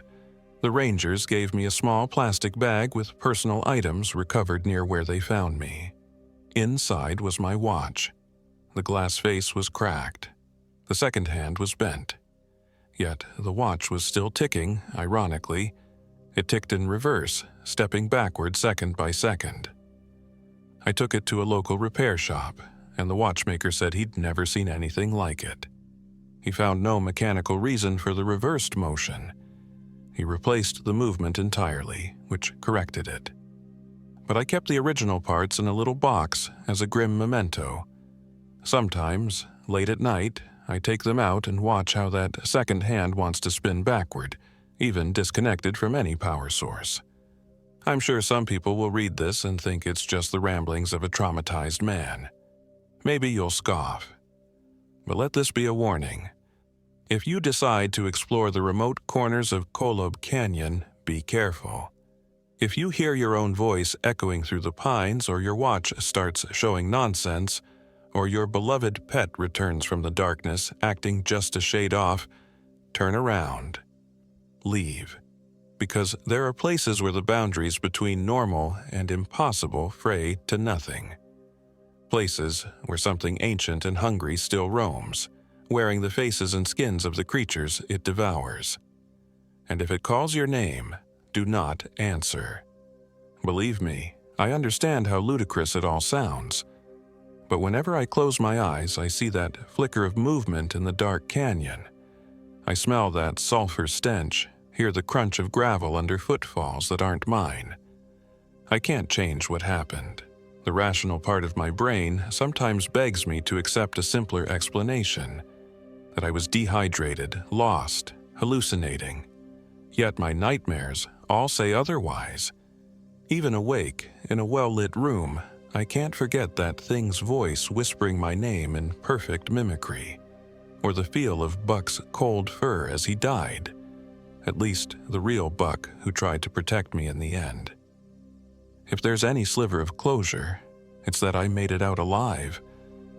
I can still walk, though my left leg pains me on cold days. I can speak about it, whether or not people believe me. And maybe, in some remote canyon shadow, Sai nurses a burning wound from the rock I threw, skulking in anger at the prey it almost claimed. Yet, it's still out there, I know it is. The desert is vast, and whatever that creature is, it's older than we can imagine. Some days, the phone rings, and there's only static on the other end. Sometimes, I wake at exactly 2:17 a.m., the same minute that haunted me out in the wilderness. I hold my breath, half expecting to hear Cassie's voice calling my name from the hallway, or to see Buck's silhouette in the corner, head twisted at an unnatural angle. The thing never appears, not physically, but the memory is enough. Perhaps memory is its own cage of horrors, worse than any physical monster. This is the truth as I experienced it. I wish I could say that time has healed my wounds or that therapy taught me to bury the nightmares, but that would be a lie. The horror never really left me. It's tied to me like a shadow. So, if you ever find yourself venturing down those lonely trails in Kolob Canyon, keep your eyes sharp and your dog close. And if your dog disappears and then returns with that empty stare, well, run if you still can, because once that darkness notices you, it doesn't like to let go.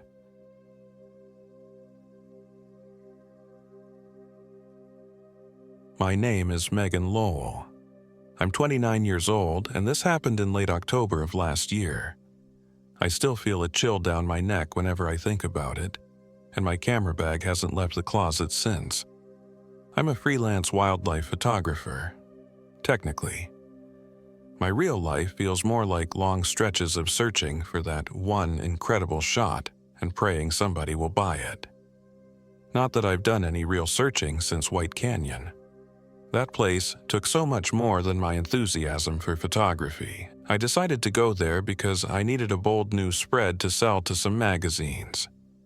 Late autumn in Utah can be stunning.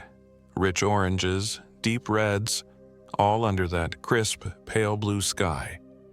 I wanted to capture it all before the winter chill descended. My best friend, Tasha Rivers, agreed to join me. She was 28. A free spirit with lively green eyes and an easy laugh, usually. She'd had a miscarriage 2 months prior. She was hurting and wanted a break. A dusty canyon in the middle of nowhere seemed like the perfect place to forget the rest of the world. We planned for a small campsite in White Canyon, near Fry Canyon in southern Utah. It wasn't a popular area, but I'd read a snippet in a local forum about how the wind carved strange shapes there. Photographers supposedly avoided it because the light got weird. Of course, that part intrigued me. Tasha and I set out in my old Jeep, loaded with a brand new 4-season tent, plenty of water, my camera gear, and a sense of optimism. I even brought extra memory cards, determined that nothing would stop me from capturing the best shots of my career. As we drove, Tasha was quieter than usual, tapping her foot against the Jeep's floor mat while gazing out at the desert brush that gradually thinned into rocky terrain. She'd always been my anchor, in a way, this unwavering, optimistic force who believed in crystals and star signs. But that day, she looked subdued. I asked if she was okay, and she forced a quick smile. "It's just, I can't help feeling like we're heading into another world," she said. Maybe that's a good thing. She'd only confided in me about her miscarriage a week after it happened. I'd had no idea she'd been pregnant until she called me, sobbing in the middle of the night. Sometimes I felt guilty for not noticing sooner. So if she thought our trip would help her heal, I was all for it. At the last minute, Tasha's new boyfriend, Owen Baird, insisted on coming along. He was 31, used to do some kind of private security work, and he had that stern, ex-military vibe, even though I found out later he'd never served in the armed forces. He was big, broad-shouldered, with short dark hair and these intense hazel eyes. I guess Tasha liked feeling protected after everything she'd been through. Fine, one more person, no big deal. Then Owen pulled a fast one. Just as we were about to leave, a second car pulled into my driveway. Out stepped Derek Santos, my ex-husband. Owen had apparently called him, thinking it would be nice to invite him along so we could hash out our issues in a calm environment. Derek jumped out all bright-eyed, claiming he was excited to help if I needed an extra hand. My stomach clenched. I'd spent 2 years of my life trying to break away from Derek's manipulative nature. I thought I was finally free, but at that moment, I felt as though the ground had just cracked open. "Meg," he said with that too-familiar grin, "it's great to see you." I wanted to punch something, preferably him, but Tasha pulled me aside, whispering that we shouldn't let this ruin the trip. She was sure we could handle a couple of days in the desert with him. I gave her a long look, but said nothing. The desert is huge, after all. Maybe I could just ignore him. So there we were, me, Tasha, Owen, and Derek. An awkward, improbable group headed down a lonely stretch of Utah highway. Once we reached the turnoff for Fry Canyon, I noticed a battered old sign pointing toward White Canyon. It didn't look like many travelers had come that way in years. The paved road turned to gravel, then eventually to a thin dirt track that my Jeep struggled with. At one point, the GPS on my phone insisted we were driving straight through an empty field. Then it zoomed in to reveal a missing highway route that ended abruptly at a jagged line. I tried searching for an updated map. No signal. That left us with an old printout I'd found in a library archive. Derek, in the passenger seat, said, "Let me see," and I snapped that I could handle it myself. But soon enough, the route on the crumpled paper seemed to diverge from what I was seeing in reality. Dirt roads forked where there should have been only one. My sense of direction eroded. It was nearly sunset when we found a rough clearing at the mouth of a slot canyon. We hadn't intended to cut it so close, but that labyrinth of half-marked paths slowed us down. We decided to set up camp right there. White Canyon's walls stretched ahead of us in pinkish stone, curving like giant, petrified waves. I hopped out of the Jeep, grateful to stretch my legs, and stared in awe at the rock. Something about the place felt eerily still, like the entire canyon was holding its breath. Within minutes, we discovered our first problem. Tasha's phone died, going from 78% battery to 0 in less than half an hour. She tried turning it on, but it wouldn't even vibrate. I shrugged it off, thinking maybe the battery was defective. Then my camera glitched. Its screen flickered with weird static lines. When it cleared, the date had reset to January 1st, 1970. I had to turn it off and pop out the battery to fix it. We pitched our tents, one for Tasha and Owen, one for me, and Derek said he'd sleep in the back of his SUV. I wasn't thrilled he'd insisted on coming, but at least I wouldn't have to share a tent with him. The evening was chilly. We gathered wood to start a fire. Owen displayed some wood-splitting prowess, bragging about how he used to do this sort of thing in training. I asked what training that was exactly, but he gave me a vague smirk and said nothing. Typical. The real shocker, the fire simply refused to stay lit. We must have wasted half a box of matches. Each time it caught for a second, it died out as if the wood were wet, but the wood felt perfectly dry. Derek, never missing a chance to be the hero, crouched down with a flint and steel kit, proclaiming that modern technology's not as reliable as old-school methods. After about 20 minutes of frustration, the flames finally took. I could have sworn I saw the fire burn with a bluish tinge. Tasha insisted she smelled sulfur, but Owen told her it was probably just minerals in the wood. We had a meager dinner of canned soup heated over that reluctant fire. As we ate, the wind whistled through the canyon walls, creating this haunting, low moan. It sounded like a voice, like the wind wanted to form words but couldn't quite manage it. I tried joking about it. Well, that's an atmosphere if I've ever heard one. But inside, I felt uneasy. Tasha glanced at me, eyes reflecting fear and excitement. Eventually, we turned in for the night. I fell asleep listening to the stuttering crackle of the fire outside and the steady hush of the wind. Sometime after midnight, I awoke to an odd scraping sound. I sat up, heart pounding, and glanced around my tent. I saw nothing. The wind seemed too still now. That was even more unnerving, as if the canyon was holding back its breath just to let me hear every little noise. I listened. There it was again, a soft zippering sound. But my tent door was closed. I grabbed a flashlight and peeked out. The fire was down to embers. The Jeep and Derek's SUV looked shadowy under the moonlight. I saw no movement, no sign of animals or people. My skin prickled. I wanted to call out, but something held me back.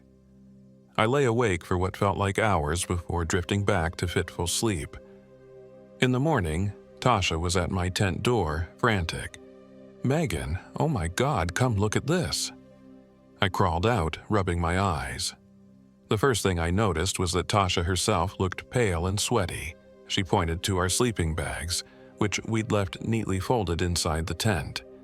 They were unzipped, but from the inside, as though someone had crawled in them during the night. That alone made my stomach clench. Then Tasha whispered, "Mine was turned inside out." We checked for footprints around the tent, but the soft sand showed nothing except our own. Owen was rummaging through the supplies near the Jeep. I noticed some of our water bottles were missing or half drained. My camera memory card was also gone from its case. I confronted Derek, who was sipping coffee as if nothing in the world was wrong. He shrugged. "I don't know, Meg. Maybe you misplaced it." We were all on edge. We should have left right then, but I was stubborn. I told them I needed the perfect shot, and it would only take a couple more days. Derek smirked at me in that old, condescending way. Owen said we should at least try to explore the canyon in daylight, see if there was a better spot to set up camp deeper in, more sheltered from the wind. Tasha gave me a silent look that said, "Are you sure this is wise?" I wasn't sure at all, but we pressed on. We split into 2 pairs, me with Tasha and Derek with Owen. We agreed to meet back in 2 hours. Tasha and I hiked along the canyon floor, admiring the striations in the rock. I couldn't deny the place was stunning, in a ghostly sort of way. I got a few decent shots with my camera, but it kept giving me error messages. Tasha said she felt lightheaded. She'd stumble a bit, laugh it off, then mention she was sure it was the altitude or maybe dehydration. I remember we found a large depression in the canyon wall, like a shallow cave. The wind outside was howling, but inside that alcove it was eerily silent.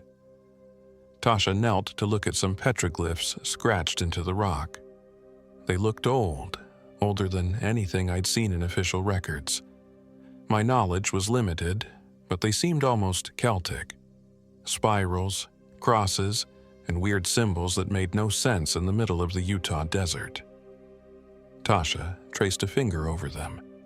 Her lips quivered.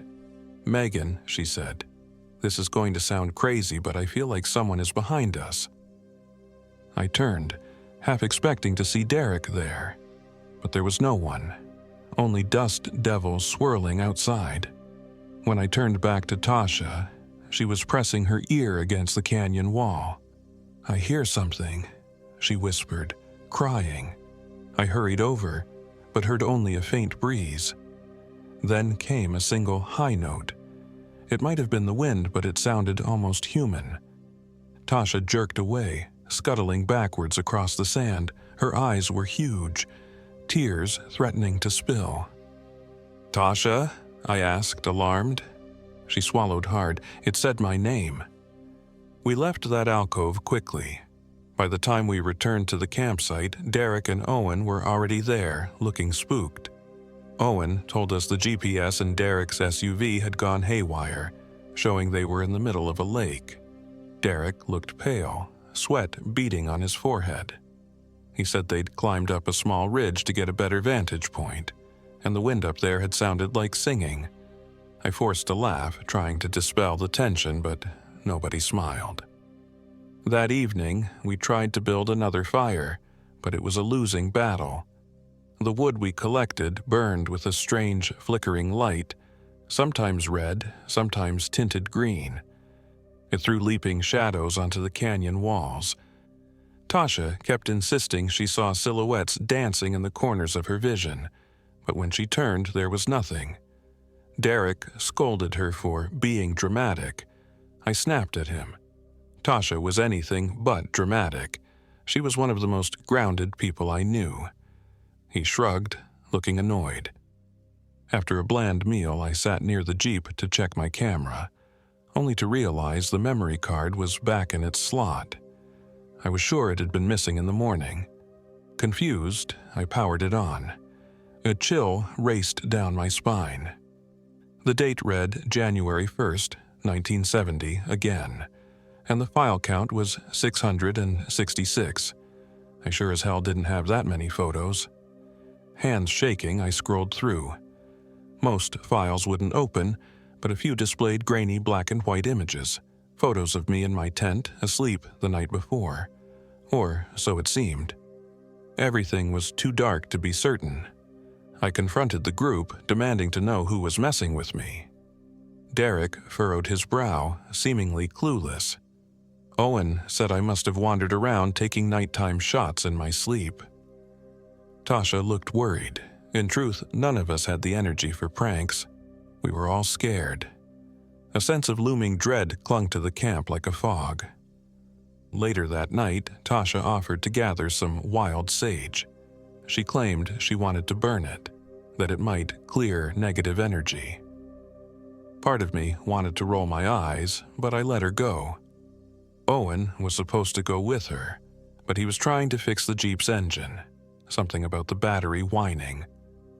I was rummaging through supplies, feeling antsy, when Derek sidled up to me.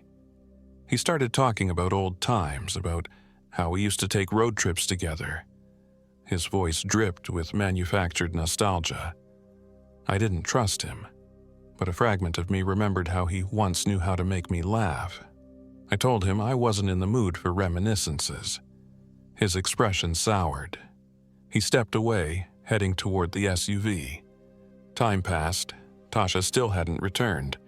I checked my watch, 9:40 p.m. She'd been gone nearly an hour, which was definitely too long just to gather sage. I told Owen, who hopped up, worry etched on his face. We shouted Tasha's name into the canyon, hearing only echoes. After some debate, Owen said he would take a flashlight and go look for her. I insisted on going too, but Derek told me someone needed to stay with the Jeep, implying Tasha might come back any minute. So Owen left. I paced around the camp, feeling increasingly tense. Derek pretended not to be bothered, but he kept glancing at the canyon mouth. The wind whipped up again, a shrill cry that rose and fell, seeming to circle the campsite. At one point, I put my ear to the canyon wall, remembering Tasha's strange behavior that afternoon. I heard a faint moan, like a sob. My heart hammered. Then, footsteps. Quick, stumbling footsteps in the sand. I grabbed my flashlight and swung it toward the sound. Tasha emerged from the darkness, alone. She was smiling, but not with relief. Her grin looked forced, too wide. Her eyes were dilated. She didn't say a word as she walked right up to me and placed a handful of sage in my hand. It was damp, as though drenched in water or slime. "Tasha," I exclaimed, hugging her. She stood stiffly, arms at her sides, not returning the hug. "Where's Owen?" She spoke in a soft, monotone voice I barely recognized. "He's still out there. He'll be fine." Derek came over, shining his flashlight in her face. "Tasha, what happened?" She blinked as if annoyed. "Nothing happened. I found the sage." Her lips twitched. "You wanted to burn it, right?" She sounded so off. "I never said that," I replied, and she just stared at me, unblinking, for several heartbeats before letting out a short laugh. Derek and I tried to get more from her, but she kept repeating that she found the sage and that we should burn it. At some point, I realized she was humming under her breath. A strange tune with no distinct melody. I asked if she was cold. She just stared, black pupils swallowing her eyes. Then Owen returned, panting. He rushed into the circle of firelight, saw Tasha, and froze. "Tasha," he gasped. "I've been shouting for you. Why did you run off?" She turned her head slowly, that eerie grin fading. Then, as if an invisible switch flipped, she beamed at him. "I wasn't running off, silly. I was just out for a walk." Owen looked at me over Tasha's shoulder, alarm in his eyes. He mouthed, "Something's wrong." I nodded. We coaxed Tasha to sit by the leftover embers of the fire. She stared into it, expressionless. I decided we had to leave in the morning. Photography wasn't worth whatever was going on here. If something, or someone, was stalking us, we needed to get out. I told them my plan. Derek, to my surprise, agreed instantly. He even looked rattled for once. Owen kept glancing at Tasha. "Sure," he said, "as soon as the sun's up." That night was the longest of my life. I barely slept. Tasha's presence in the tent next to mine felt ominous, especially with how strangely she was acting. I must have drifted off at some point. In the early hours before dawn, I awoke to a scream. A high, piercing wail that made my hair stand on end. I scrambled out of my sleeping bag and unzipped the tent. My heart slammed into my ribs as I saw Tasha standing near the canyon wall, her silhouette faintly lit by a flickering, ghostly light. She was screaming, but her mouth was barely open, as if the sound was coming from somewhere else. I raced toward her. Owen and Derek converged from opposite sides. Before we could reach Tasha, the light vanished, and she collapsed into Owen's arms. Her eyes rolled back in her head. She was breathing, but shallowly. As I touched her face, the wind surged, carrying a voice, a woman's voice, whispering something that sounded like my name. Megan, Megan. Then it trailed off, lost in the swirling dust. We carried Tasha back to the tent, laying her on a sleeping mat.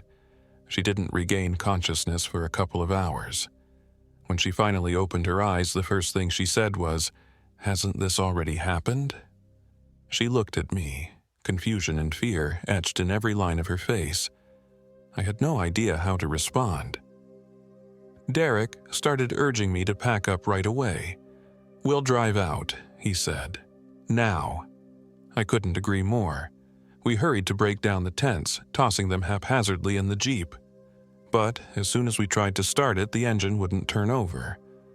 Owen fiddled under the hood, cursing. Derek's SUV? Same problem. Both batteries were completely dead. We had enough bottled water for a day, maybe.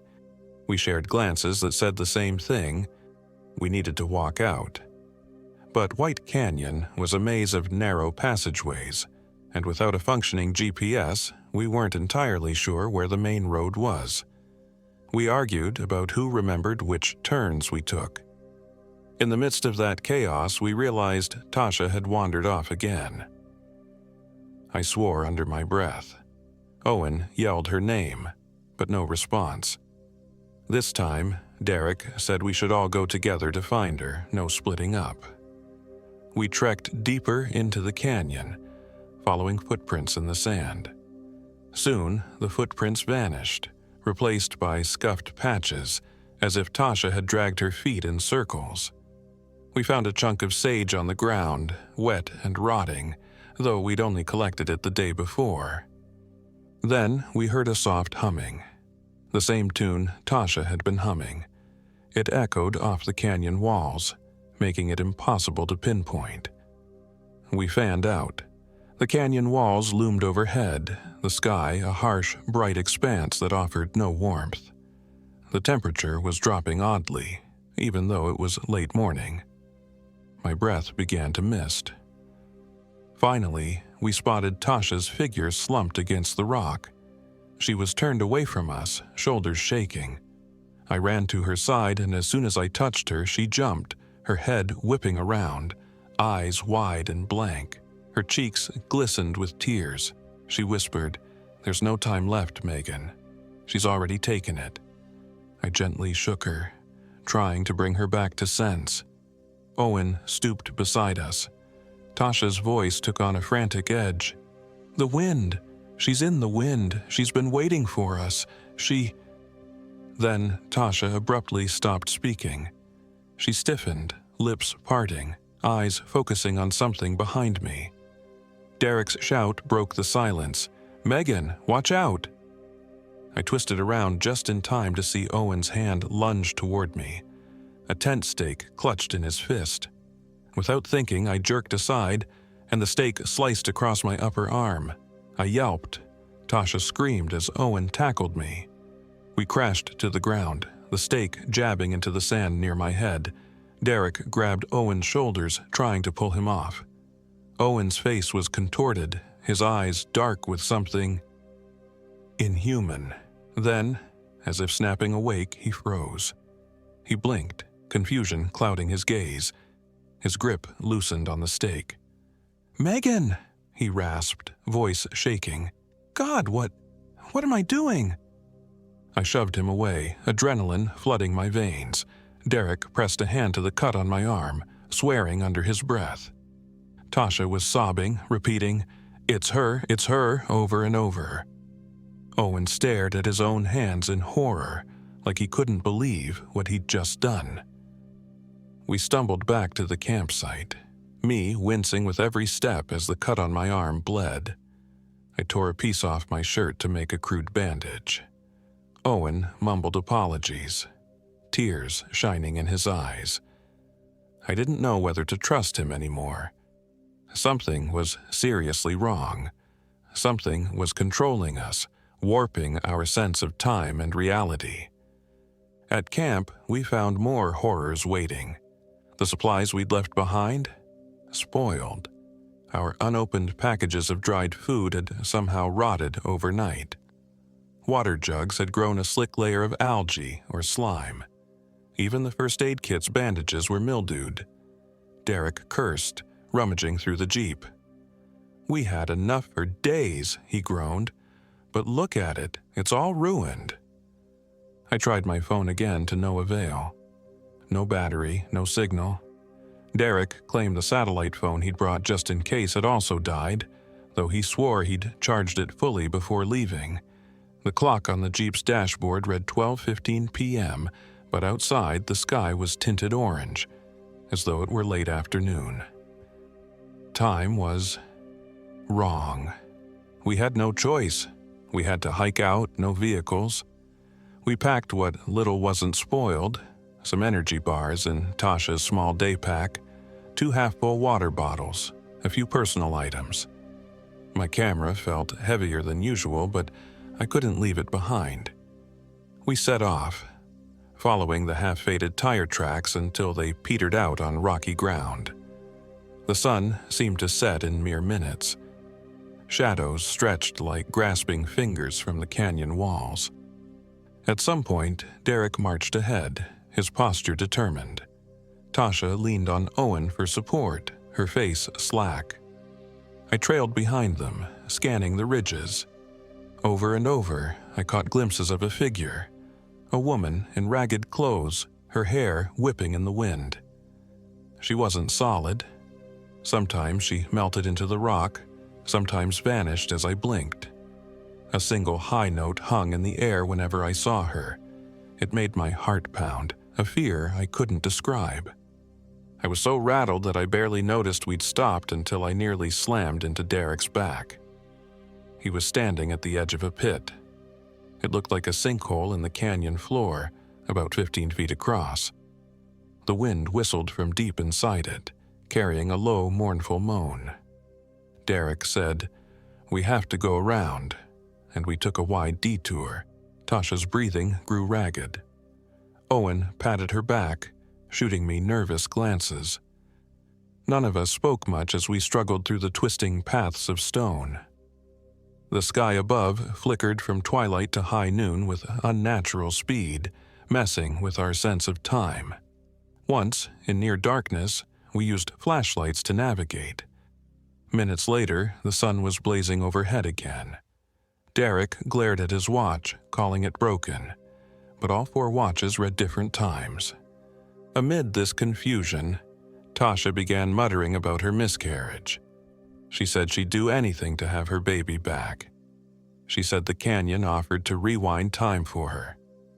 We tried to comfort her, telling her it was just illusions, but she insisted she wasn't hallucinating. Then we heard Tasha's voice, deeper in the canyon. The same voice. We froze. Tasha was right there with us, but we heard someone with her exact tone echoing off the rocks. "Please, help me!" Then a sob, the kind that tears at your gut. Tasha's eyes went wide. She screamed, "Stay away!" and took off running toward the Jeep's direction, though none of us were fully sure which way that was.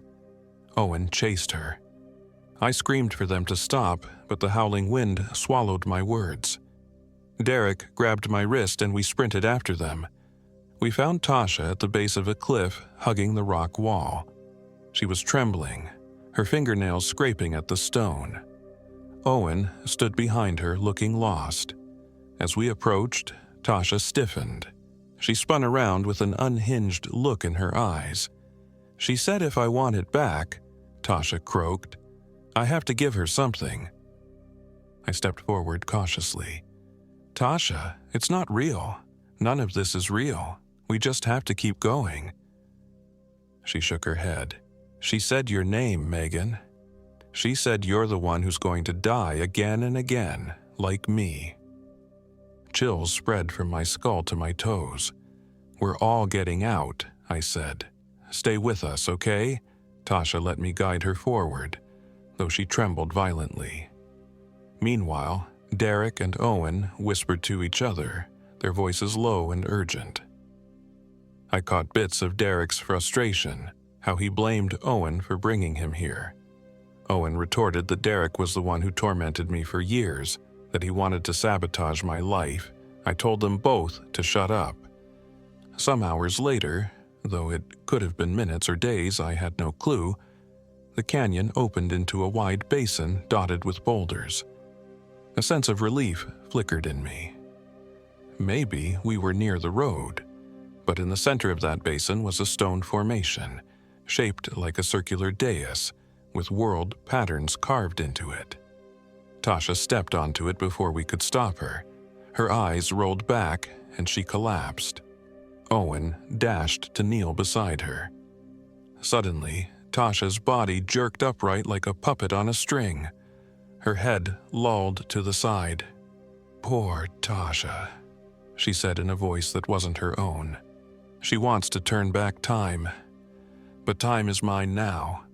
The hair on my arms stood straight. The presence controlling Tasha's body turned her head to look at me, smiling with the lips parted too wide. "Hello, Megan."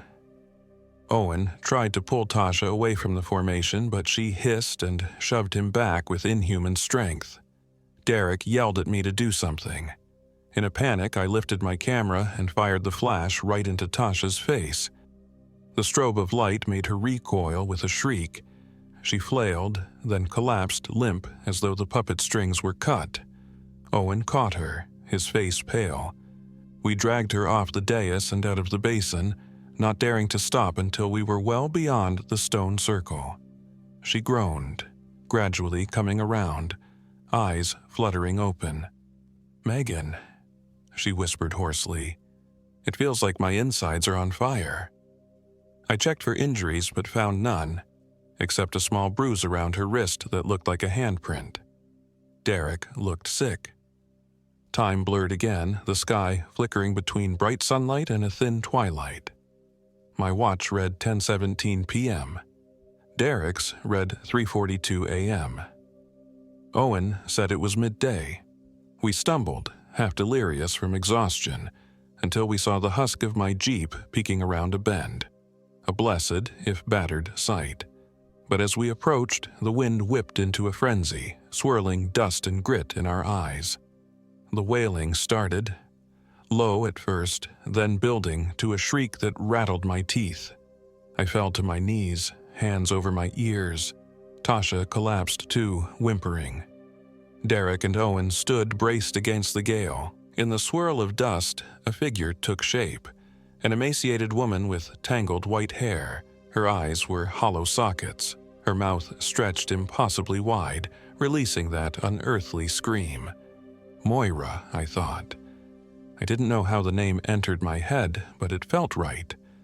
Like I'd always known it. Derek bellowed something at her, but the wind swallowed his words. Owen tried to move forward, brandishing the tent stake like a knife. She didn't seem fazed. A shudder ran through me as I recognized the faces in her hair. Vague outlines, swirling, forming and dissolving. Tasha's face, Derek's face, even mine, twisting in silent agony. The banshee's shriek shifted pitch and a wave of force seemed to roll across the ground.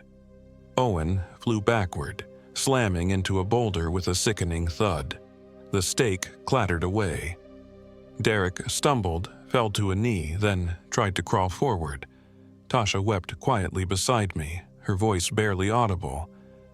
And in the middle of this madness, my camera beeped. I can't explain why that beep snapped me out of it, but it did. I saw the lens pointing at Moira's twisted form. Maybe I could do something. Perhaps the flash, the lens, some reflection of technology could disrupt her illusions again. I forced myself to stand, ignoring the throbbing in my head. The wind battered me. Sand stung my cheeks. But I raised the camera and snapped a photo, flash at full brightness. White light exploded, momentarily cutting through the dust. The shriek dimmed to a ragged hiss. I blinked spots from my eyes, glimpsing Moira staggering like she was half-corporeal. She turned her hollow gaze on me. Another shriek built in her chest. Gritting my teeth, I popped the flash again.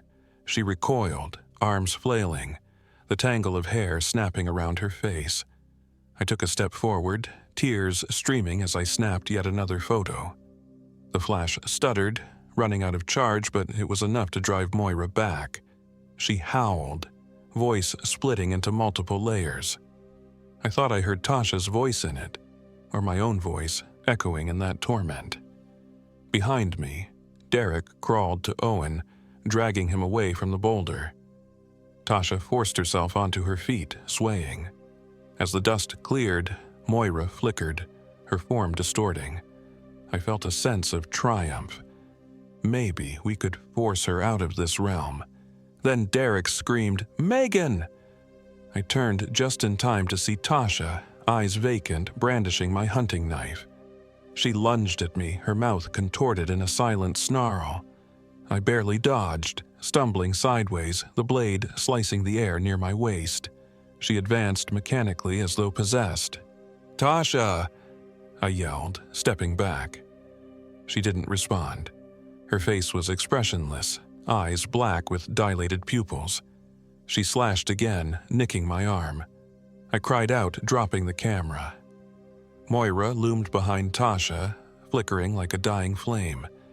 She seemed to be controlling Tasha's body with invisible strings. Owen, still on the ground, grabbed Tasha's ankle with a feeble grip. She kicked him off. Derek shouted something, but Tasha was in a frenzy. Without thinking, I reached for the dropped tripod. As she swung the knife once more, I braced the tripod horizontally, blocking the blow. The steel pole slammed into her wrist, sending the knife flying. Then, acting on pure adrenaline, I thrust the end of the tripod into her abdomen. It wasn't a gun or a blade, but the impact was hard enough to knock the wind out of her. She gasped, staggering backward. Her eyes flickered with recognition for a split second. She mouthed my name, then collapsed into a trembling heap. The banshee howled in rage, swirling overhead like a storm cloud. I pointed the tripod at Moira, half expecting that she would vanish. Instead, she let out a final ear-splitting shriek. The canyon walls trembled. My vision blurred, and then, abruptly, it was over. The wind died. Moira was gone, leaving only swirling dust. Tasha lay on the ground unconscious. I rushed to her side, checking for a pulse. She was alive, breathing shallowly, a small trickle of blood where her head had struck the ground. Owen coughed, trying to stand. Derek crawled over, face ashen, his left arm hanging limp. We were a battered, broken group, but at least we were still breathing. I looked around, half expecting Moira to reappear. The Jeep sat there, battered from the wind and sand, but I had to try it one last time. Hobbling to the driver's seat, I ignored the throbbing pain in my arm and turned the key. The engine sputtered, caught, my jaw dropped. It started. The dashboard lights glowed, the radio crackling static that sounded half like a woman's voice, half random noise. I slammed my hand on the steering wheel, urgent. "Get in!" I shouted. Owen and Derek hoisted Tasha's limp form into the back seat, her head cradled in Derek's lap. I put the Jeep in gear, praying it would move. It did, though it rattled ominously. With no real sense of direction, I drove through the winding canyon, guided by an instinct I can't explain. The sky above flickered from dusk to dawn too quickly. Sometimes it felt like we were caught in a time loop, passing the same rock formation more than once. But each time, I refused to stop or turn around. I pressed the accelerator and forced the Jeep to keep going. At some point, I must have blacked out from exhaustion because I have only fragmented memories of the final stretch. A cliff edge, the Jeep nearly tipping. Derek screaming for me to brake. Then we were on a flat dirt road with a battered sign in the distance. I recall a sense of raw relief surging through me. We found a faintly paved route soon after. The last thing I remember is seeing a battered pickup truck with a park ranger emblem, and then everything went dark. I woke up in a hospital bed. My first thought was, am I back in the canyon? I had to touch the crisp sheets and smell the antiseptic air to believe I was safe. A tired nurse with kind eyes told me we'd been found at the edge of a highway near Fry Canyon. She said a ranger spotted my Jeep listing off the shoulder, all 4 of us unconscious. Tasha and Owen were stable, but in rough shape. Derek had a dislocated shoulder. I had a deep laceration on my arm and multiple bruises. They told me we'd been incredibly lucky to survive. The nurse never explained how we ended up that way, but a local sheriff tried to ask me questions. I couldn't give them a coherent story. I said we got lost, pinned down by some freak weather phenomenon. Part of me wanted to warn them about a banshee in White Canyon, but I already sounded insane enough. Tasha was in the hospital for nearly a week. When she finally woke, she didn't remember stabbing me or running off in the night. She only recalled hearing a voice that promised her something impossible. A chance to reset her life. The rest was a fog of nightmares. Owen stayed by her side, racked with guilt and confusion. Derek slipped away once we were all out of immediate danger, probably figuring it was time for him to vanish from my life again. I was glad for that. A few days after I was discharged, I went to retrieve my camera equipment from the Jeep. My camera was battered, but it still turned on. My heart pounded as I scrolled through the memory card. Most files were corrupted, but there was one image, just one, that displayed properly. At first, it seemed to show the interior of my tent, dark and grainy. Then I realized it wasn't my tent. It looked older, the fabric sagging, lit by candlelight. And in the corner of the frame stood a figure in a ragged dress, her hair a wild halo. Her face was turned so I could only see a pale cheek, yet something about the shape of her jaw made my blood run cold. I quickly turned off the camera, shoved it into a closet, and vowed never to look at it again. Even now, I sometimes hear the wind moan late at night, carrying that half-formed whisper of my name. People around me claim it's just the breeze, but I know, in the pit of my gut, that it's Moira's voice, reminding me that time is not as solid as we pretend, reminding me that White Canyon still exists, and it's still hungry. I haven't been back to any canyon since. I can barely bring myself to look at the photographs of desert landscapes. My friends try to help me move on, to suggest therapy or spiritual cleansing. Tasha goes to counseling for her trauma, and though we don't talk much about that night, I know it haunts her dreams too. Owen is quiet these days, subdued. He apologized 100 times. I forgave him, but there's a distance between us that never used to be there. Sometimes, I wonder if Derek made it out unscathed, or if he still wakes up hearing a woman scream. Part of me pities him. Part of me is just glad I survived. But survived is a tricky word. The more I think about it, the more I realize I didn't leave White Canyon whole. A piece of me is still trapped there in that swirling dust, screaming for release. And that's my story. I wish it felt like closure, but it doesn't. There are nights I jolt awake, convinced I'm back in that canyon hearing Moira's shriek echo off the stone walls. I check the clock, half expecting it to read something impossible, and sometimes it does. For a moment, 10:17 p.m. becomes 3:42 a.m., then flickers back. My eyes might be playing tricks. Or maybe, just maybe, she's reminding me that the boundary between now and then was only ever an illusion. All I know is, if you ever find yourself near White Canyon, do not go searching for breathtaking photos. Do not listen to whispers on the wind. And if you hear your name carried on a gust of desert air, run. Don't look back. You can't bargain with time once it's slipped into the hands of whatever waits in that forsaken gorge. I sure as hell learned that the hard way.